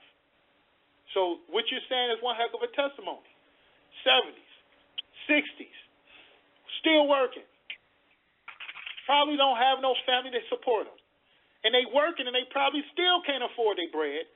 And regardless of that fact, they still going to throw away all of the food. Not give it to the workers, but they're going to throw it out. Yep. And we're saying it's a solution. It is a way to do it. It's a way that we wouldn't be studying about them. And that's what we want to bring to the table. But once we bring it to the table, from that time forward, we need participation. But yeah. And one more thing, and I've seen another, Israelite group talking about we at war, and I talk to atheists all the time, and they don't, believe in, I've heard them say, Yeshua, God, he's unjust, and I hear all these, excuses, but they all got the same. They don't have a plan of action. Nobody has a plan of action, and they, atheists are just like Christians. We just gonna, go get a job, and we just gonna wait, and then we gonna die. I mean, there's no plan. And Israelites talking about we at war. Okay, we at war. What are we supposed to do? That's right. Nobody knows. Nobody knows nothing. No, nobody. They don't know, and it's right in our face. It's right in our face, but we've been trained not to pay attention to it. Okay. Yeah, you got people. Go ahead. No, I was gonna say and then I got people talking about, well, we want to talk about history. I'll leave I don't care, and they'll tell you I don't care about history. They'll tell you more about the basketball games, their March Madness, more than they'll sit down and talk about some history. It don't make no sense. It really don't. That's why the days is coming. Like even in Gandhi's day, he was saying hourly. It's coming upon each day, each minute that passed by. There's going to be a generation that's going to get caught up in this. The younger generation, it's like my peers, guys who my age, women who my age, they ain't paying attention to this. You understand? They not, and whatever is going to be between them and the Most High. What we're saying is that us, our generation, because the older generation, after a while, they strength running out. You understand? But us who have strength, the younger generation coming up, moves have to be made, because at the end of the day, if we don't respond with action, hope is going to be lost for millions. Hope is lost for millions today as we speak who got caught in it. So it's gradually progressing. It's starting to touch other facets of people's life. Okay, people in Haiti just suffered at one time. You've seen remnants of suffering through the years of prosperity during the tribulation. But that year has come, they go, they come, they go. Some prosper, some don't. But now it's reaching new heights. And it's taking us right back to how it was in the early 1900s. Early 1900s was how it was in the early 1800s, 1700s, 1500s. All we got to do is go back in time and see what the same thing. You go back to Jesus' day. What was his parable about? He go to one of the parables about idle men idle, wasn't hired for the day. They knew about it. They seen what was happening. And Jesus responded with a plan of action. And it's what we're saying. We have to respond with a plan of action. We don't need cheerleaders. We need action. See, because some people are just going to sound good. But then at the end of the day, okay, what are we willing to do to make this thing happen? And right now, what we got, what we working with, that's been our mission. Okay, as more come, the Most High open up more doors, then we will move forward. But right now, we're moving, and what we're doing is putting it out there. Who want to participate in this? Who know about it? First of all. And it's time to get action, because it's time to make action. Time is precious. Yeah. Okay? Come back around to you, my brother. Another area code 239, area code 239. You on the air with us? Make sure your mic is unmuted, so if you are saying anything, that we can hear you. Area code 239. Okay. Area code 757. Area code 757. You on with us tonight? Yeah, Brother Judah. This is Brother Eugene. Brother Eugene. How you doing, Brother Eugene? I'm doing all right. Good. Glad you guys came on. I checked earlier and didn't show anything, and I was able to come in about halfway and see, catch y'all on. But, it's always good to hear, you guys teaching. And tonight, it's kind of, it's an interesting topic, but it always brings up questions to me when I see how, the government has taken control of pretty much everything. And when you talk about trying to get your own land, I know it was a time where it was good to have your own land, but it seems like now you will have to stay in the system in order to keep anything, because, land is not free, and it's never free. You're always paying on something that you're trying to own in this system, whether it's a house, a car, land, even property, personal property in some states where you got to pay property taxes. You're going to have to deal with having money, and the only way you're going to have that is the way the system has it set up, to where you have to have a job. And I know you guys say that you need to have a job, but you're going to kind of like springboard off of that into trying to be self-sufficient. But it's almost impossible to do that. I'd like to hear your take on that. Yeah. One thing that is here that the capitalists don't talk about too much, so it seems like it's under the radar. In the beginning, even here in America, there was a problem with the capitalist development among the colonies, because the colonists, as the capitalists reported back to Europe, that the colonists don't really need them. They work in some of their storehouses, but the capitalists did not have as much control over the colonists. Therefore, a lot of business wasn't being done that the capitalists wanted to undertake. And the primary reason was that the colonists, they were skilled. They knew how to make their own clothes. They knew how to make their own shoes. They knew how to do for themselves. They knew how to build their own houses. Okay? Now, I'm saying that part to introduce this, that they were skilled in handicrafts. So no one in America, even during that time, just had a farm. They worked their farm, they grew their food, but they used their handicraft to bring in more income. This here is not something that's hard to do today. It's just not spoken of, and the methods of doing it, they're not aware of it. But one of the primary things you need is a skill. So the revival of the handicraft. See, it was the same thing with Mohandas. You got power looms, you got the Industrial Revolution. The guy went back and got a spinning wheel. The guy went and broke the law and went and got a raw material of salt. So what did the salt produce? Or what did that bring into play? Well, it brought into play industry outside of farming. So we're not saying you just have to farm and work on the land, but we're saying is, even for the young ones, those of us who have different skills and willing to learn different skills, make them applicable to your own survival, like a barber. How many young men know how to cut hair? But they all separated. This is another craft, a handicraft. You can work a land, and you have a farm, and you can still have a handicraft in the city. So the thing isn't necessarily not being in the city, not having money. That's like I say, it's not about getting a job. It's about producing jobs. This was the advantage Paul had. This was the advantage Aquila and Priscilla had. This is the advantage Peter had. And they came together in cooperatives. Okay, Peter and other brothers, they probably was too poor to start their own fishing business, so they came together in a cooperative.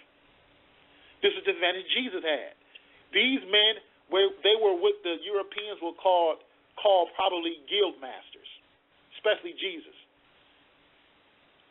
And this is what was needed in order for them to even continue in their work. So what we're saying today, we're saying get your land, not an individual get land. We're saying that the land should be owned collectively. And if it's going to be owned collectively, then we petition that the land should be bought collectively. So that the expense of the land shall be divided among many. Those who come in later after the land has been purchased, then if it's owned collectively, it should be worked the same way. But we also encourage the training of skills. So we got, young people calling about a young brother, he's learning auto mechanic. Another one might be learning electrical. Another one's training to be a barber. Another one's training to be a plumber. Another one training to be a carpenter. Okay? And there's many other skills that's needed inside of that. Inside of this community that is needful. But it is possible. Very much possible. But first it takes awareness. Then it takes cooperation.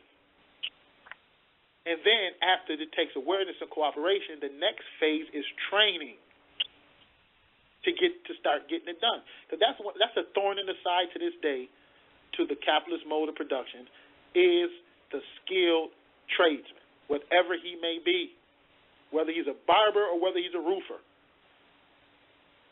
Okay? And this is what we are encouraging, among other things, whether it's herbalist type training, men and women learning that. You don't need 20 or 30 of them doing it. All you need is a few. It don't take a whole lot. The Most High will produce this thing out of few people. But then if you have a herbalist, you have women and men who understand about the herbalist, what do you do? What does it take for you to go on some land and start growing things? Whether you're growing golden seal, whether you're growing different medicinal plants. The next thing you know, you go harvest it. What do? You make teas from it. We can take the same routes that the capitalists take. What is it to sell golden seal extract online? Golden seal tinctures. From golden seal, we're making ourselves. We're harvesting ourselves. We're putting it through the process of what's the process when you set the golden seal where you get it into a tincture? What's the name of that process? Maceration. When we learn these things, we have people who's learning this now, where now you got to look up for the golden seal tincture online, see how much it costs. We can learn how to do it. We have learned how to do it.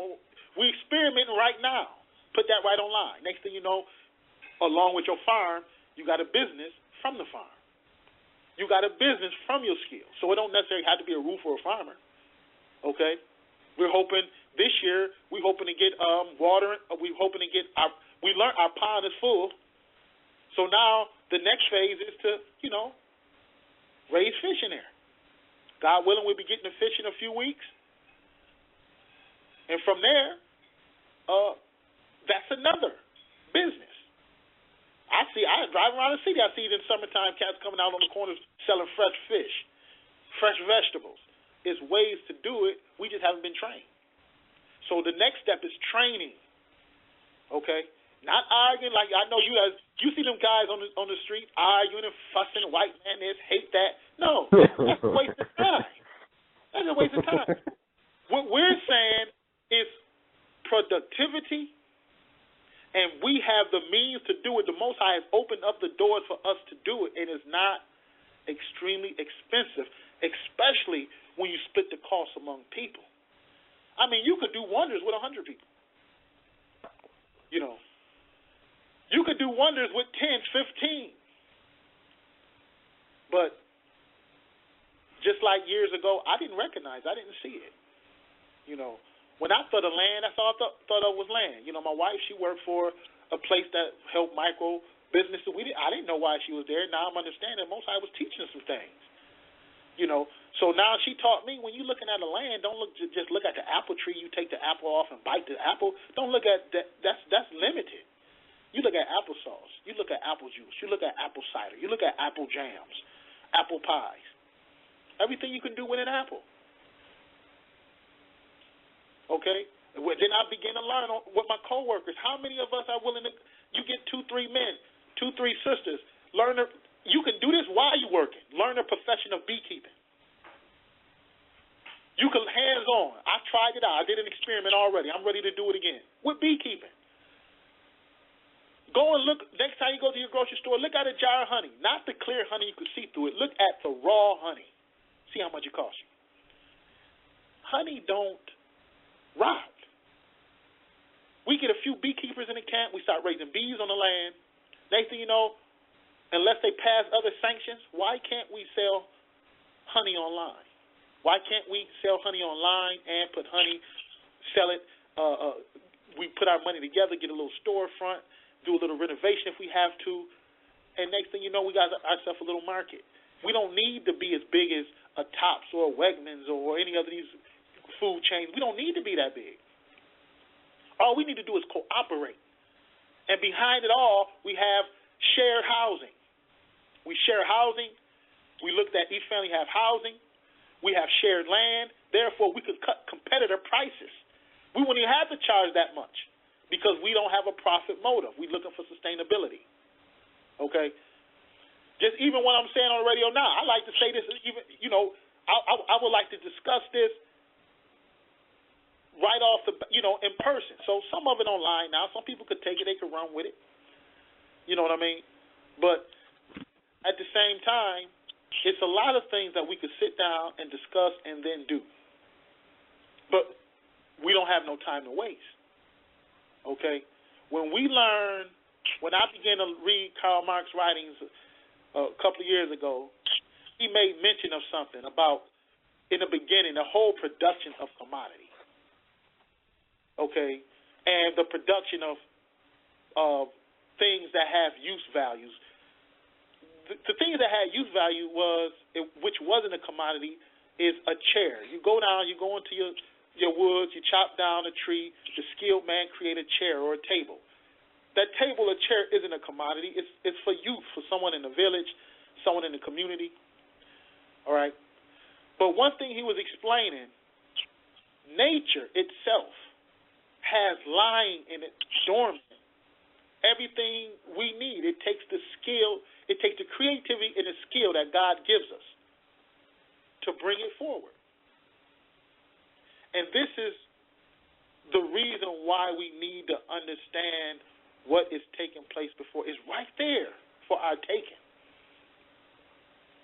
He done freed us from, we can buy now. Before we couldn't buy.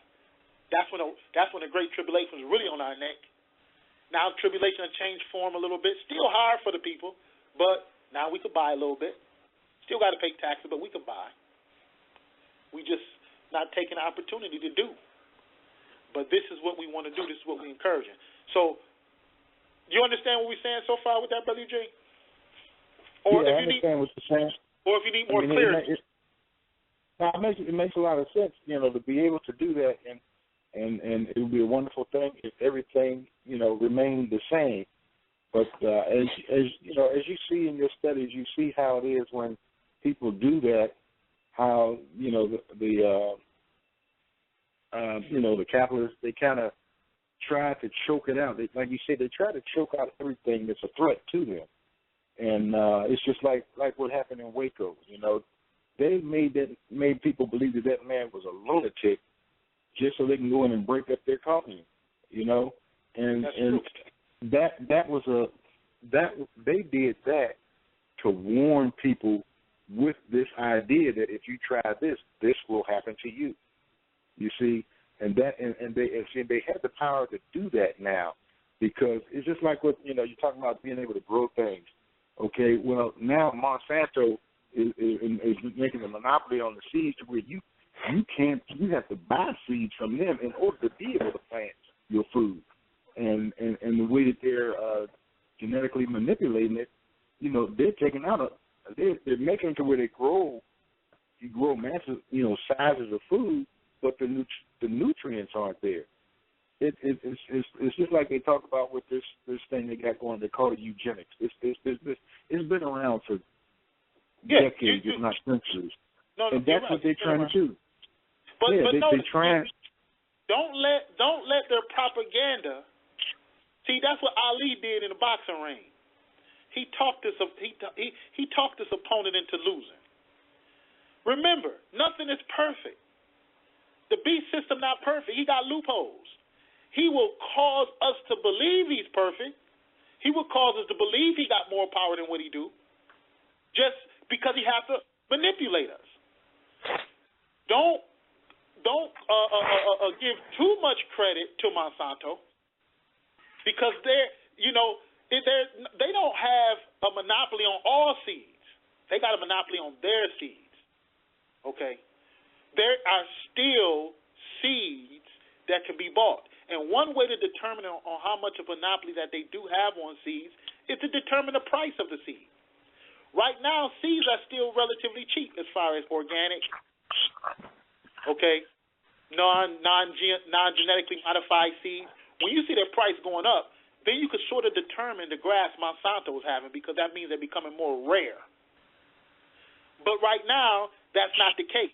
And that's why I'm saying it's no time to waste. Because once you put a seed in the ground, what's the next skill, brother? What's the next skill, Brother Eugene? Learning how to retrieve it. That was a skill that every society knew. Get your own seeds from what you plant. We should be able to take seeds from our broccoli. Once we plant our potatoes, we should be able to know how to get seed from the potato, unless we just plant the ears that grows on it.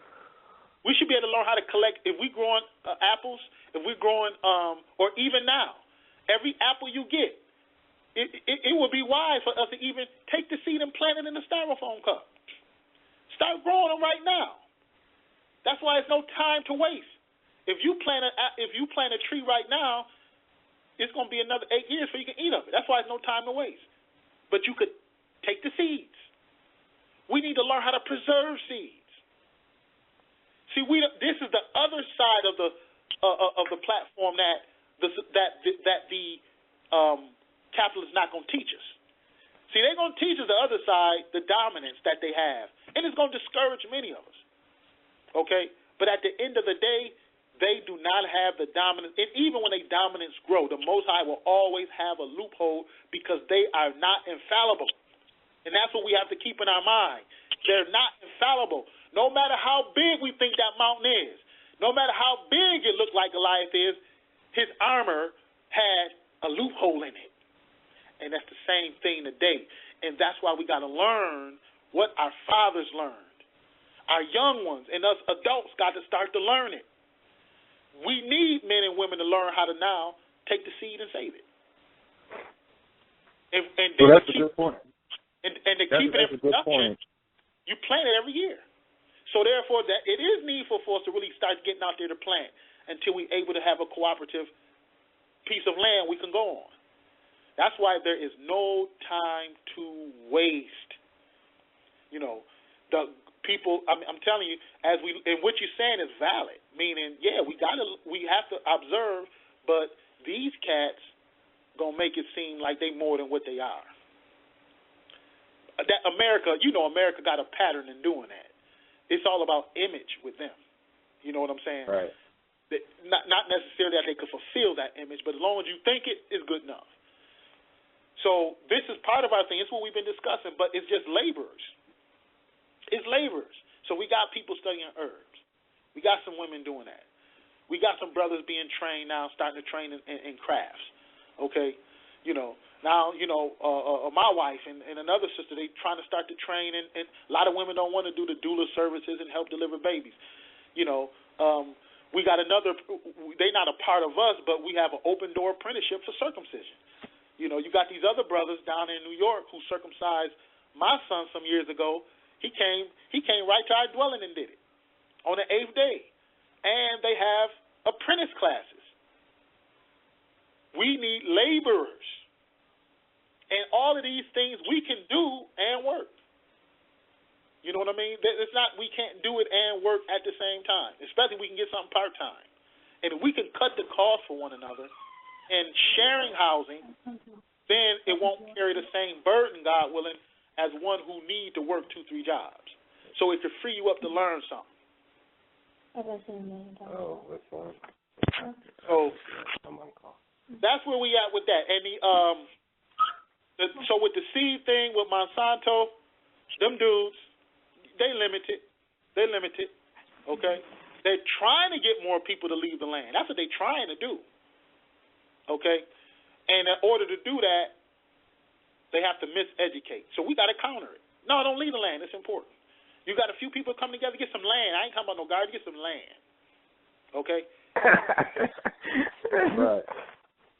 So these are the steps we have to take. And one thing, what we're learning, we come up with it some few years back, but as we do more studying, especially if they start to read Karl Marx, in the final chapters of Volume 1, he began to talk about capitalist primitive accumulation.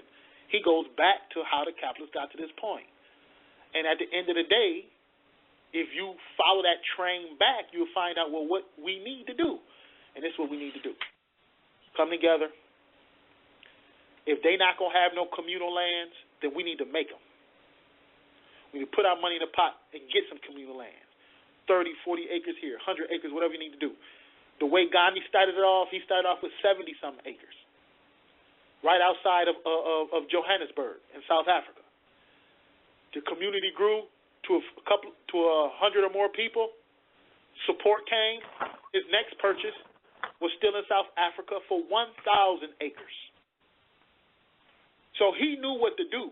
And as people populated it, the poor people moved on the land, shared the labor, learned skills. They began to understand what was needed. God willing, I'm going to be presenting a discussion, if I can get the information together, on cattle. The importance of a cow. The importance of oxen compared to tractors. The benefits of it. These things we don't understand. We don't look to do it because we've been modernized. But we talking about being born again. Didn't Jeremiah say, search the old paths? Yeah. You know what I'm saying? When you read in Isaiah chapter 2, it says they should take their weapons of war and turn them into plowshares and pruning hooks. He ain't say nothing about no tractors. He said plowshares and pruning hooks. That's going to bring everything back into motion. That oxen, that plow, you're going to use your sciences and your knowledges, getting whatever metals you need to make a good plow. But it's going to bring it right back to how it was. And this is the foundation to our salvation. Like when we read the Psalms 144, he said, happy is the people whose streets are filled with sheep. Happy is the people whose oxen are strong to labor. So what we're doing, we got to get back in touch. Because I believe we out of reality. I believe technology and innovation have removed people from reality. And in turn, they destroying a self, they destroying the air, they destroying the water, they destroying the earth, they destroying everything. So this is the mission, part of it. All right, to discuss it in more detail, I don't want to do that on the radio. Because they recording it and everything. I don't like them to have all of that recorded.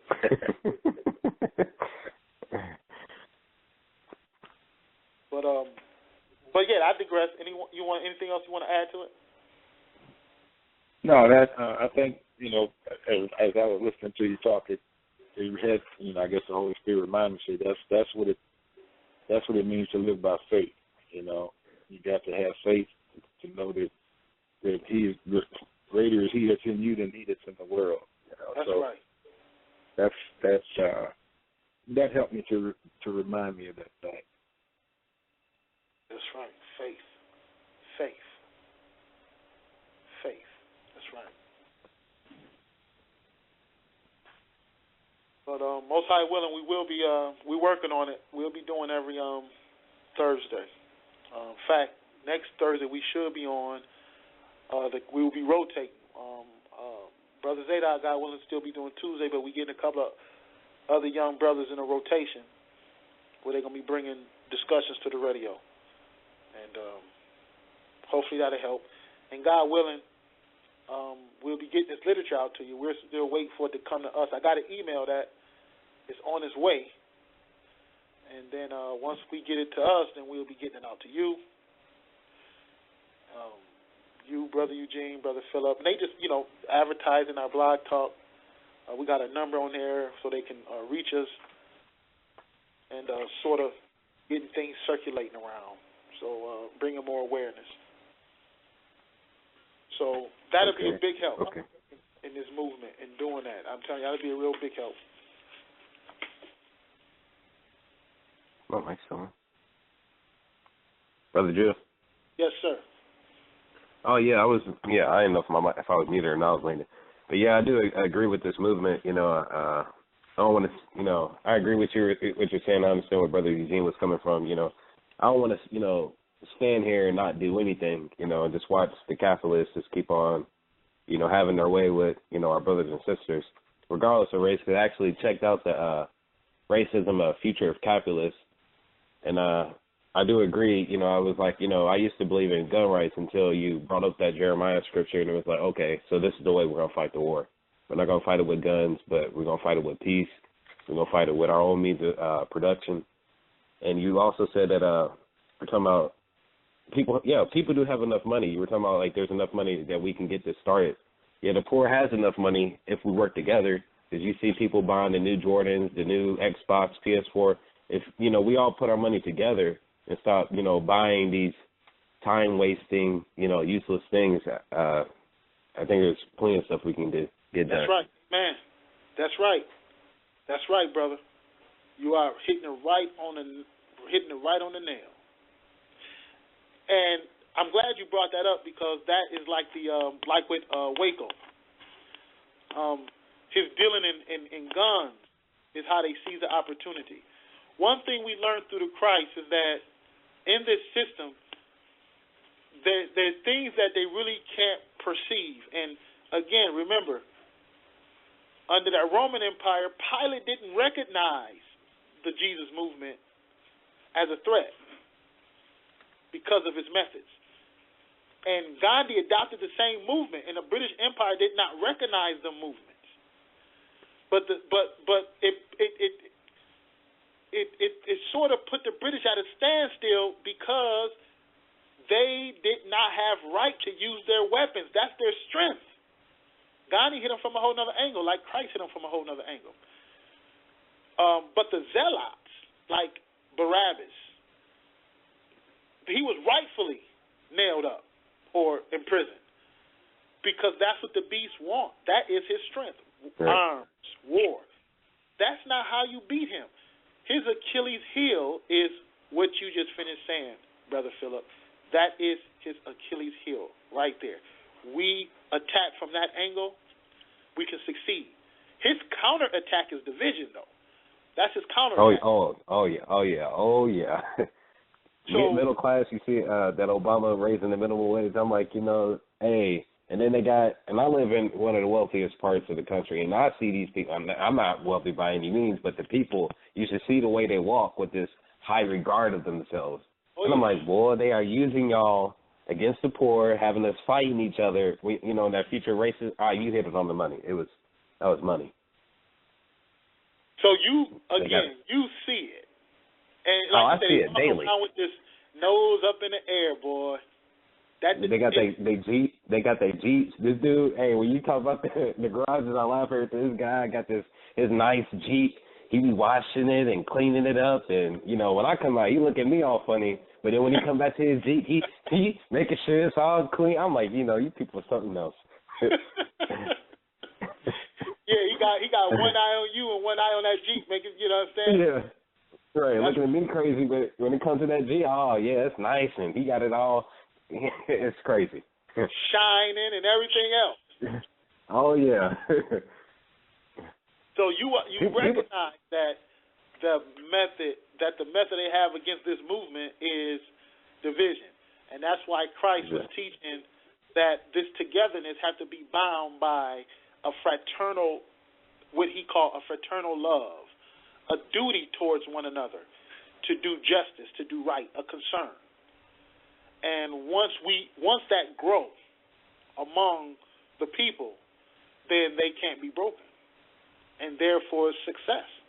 This is the duty that the Indians had among one another, and that they learned under Gandhi's movement, which he learned under Christ's movement, is what allowed them to do that, to take the brutality and succeed.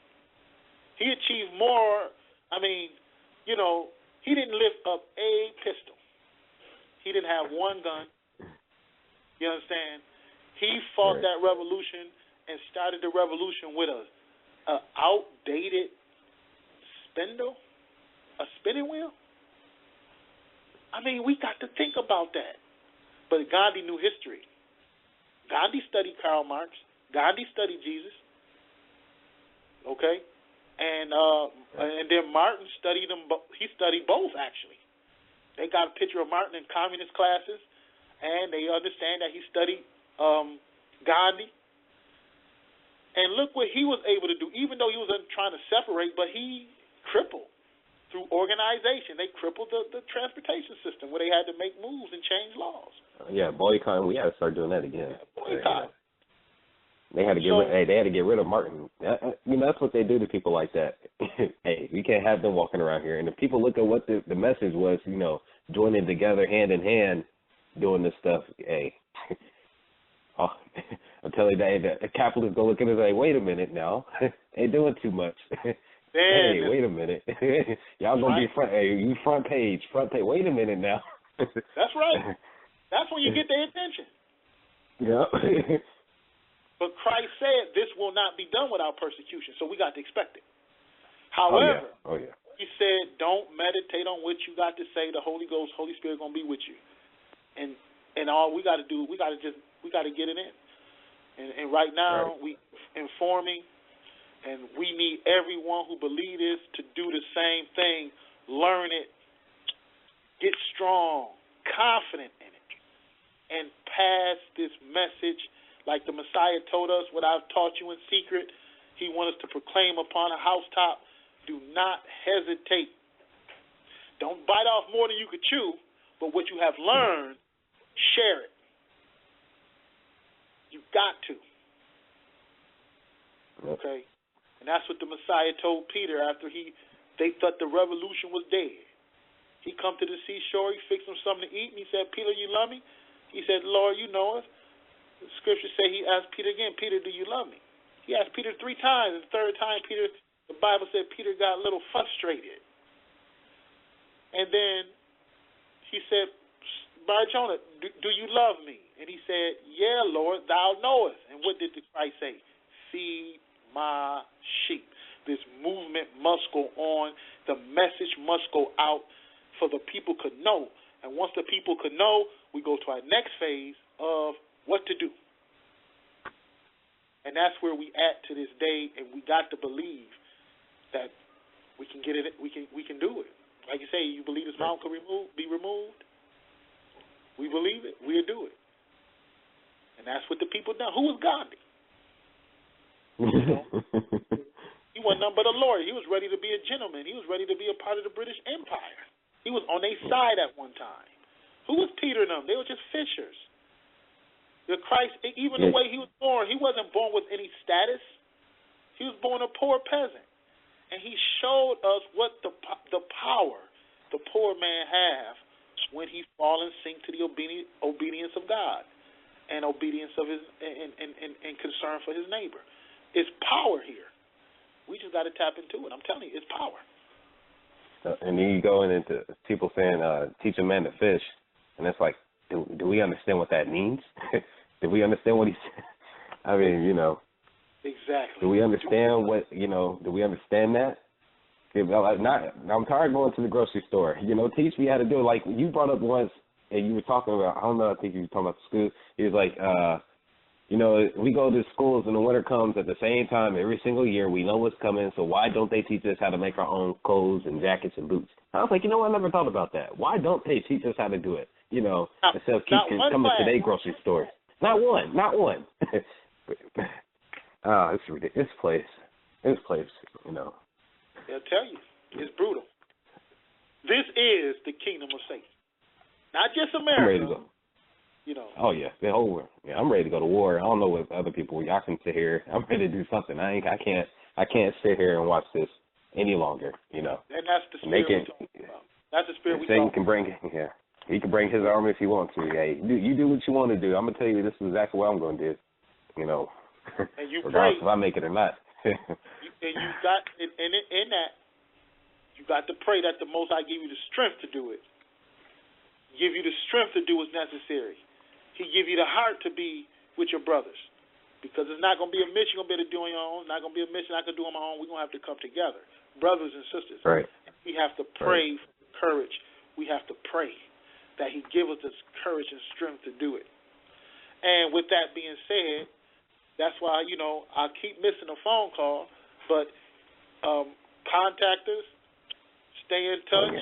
You ain't just got to call here on the blog talk, okay? Yeah, my phone, I had to switch my phone plan over, so that's why I keep seeing my number change. struggle. So get in contact. We got a couple. In fact, one young brother, he got a little crew of young brothers who called me from the South. They was calling in when I was starting the show, so I wasn't able to click over on the phone line. But, yeah, we have work to do, and if you want to participate in the work with us, I mean, you could do the work, period. I mean, you don't need us to do the work. We're trying to do the work ourselves. So, but if you want to get together, you want to build a team, get in contact, stay in contact, and we're going to be in contact with you so we understand what's going on in the progress and what we need to do. So with that being said, I guess I close out for the evening, and Most High willing, I'll speak in dialogue with you all a little later. All right. Thanks again for tuning in with us tonight. But we get ready to close Shalom. out. And thanks and shalom and peace to you. Shalom, Brother Judah.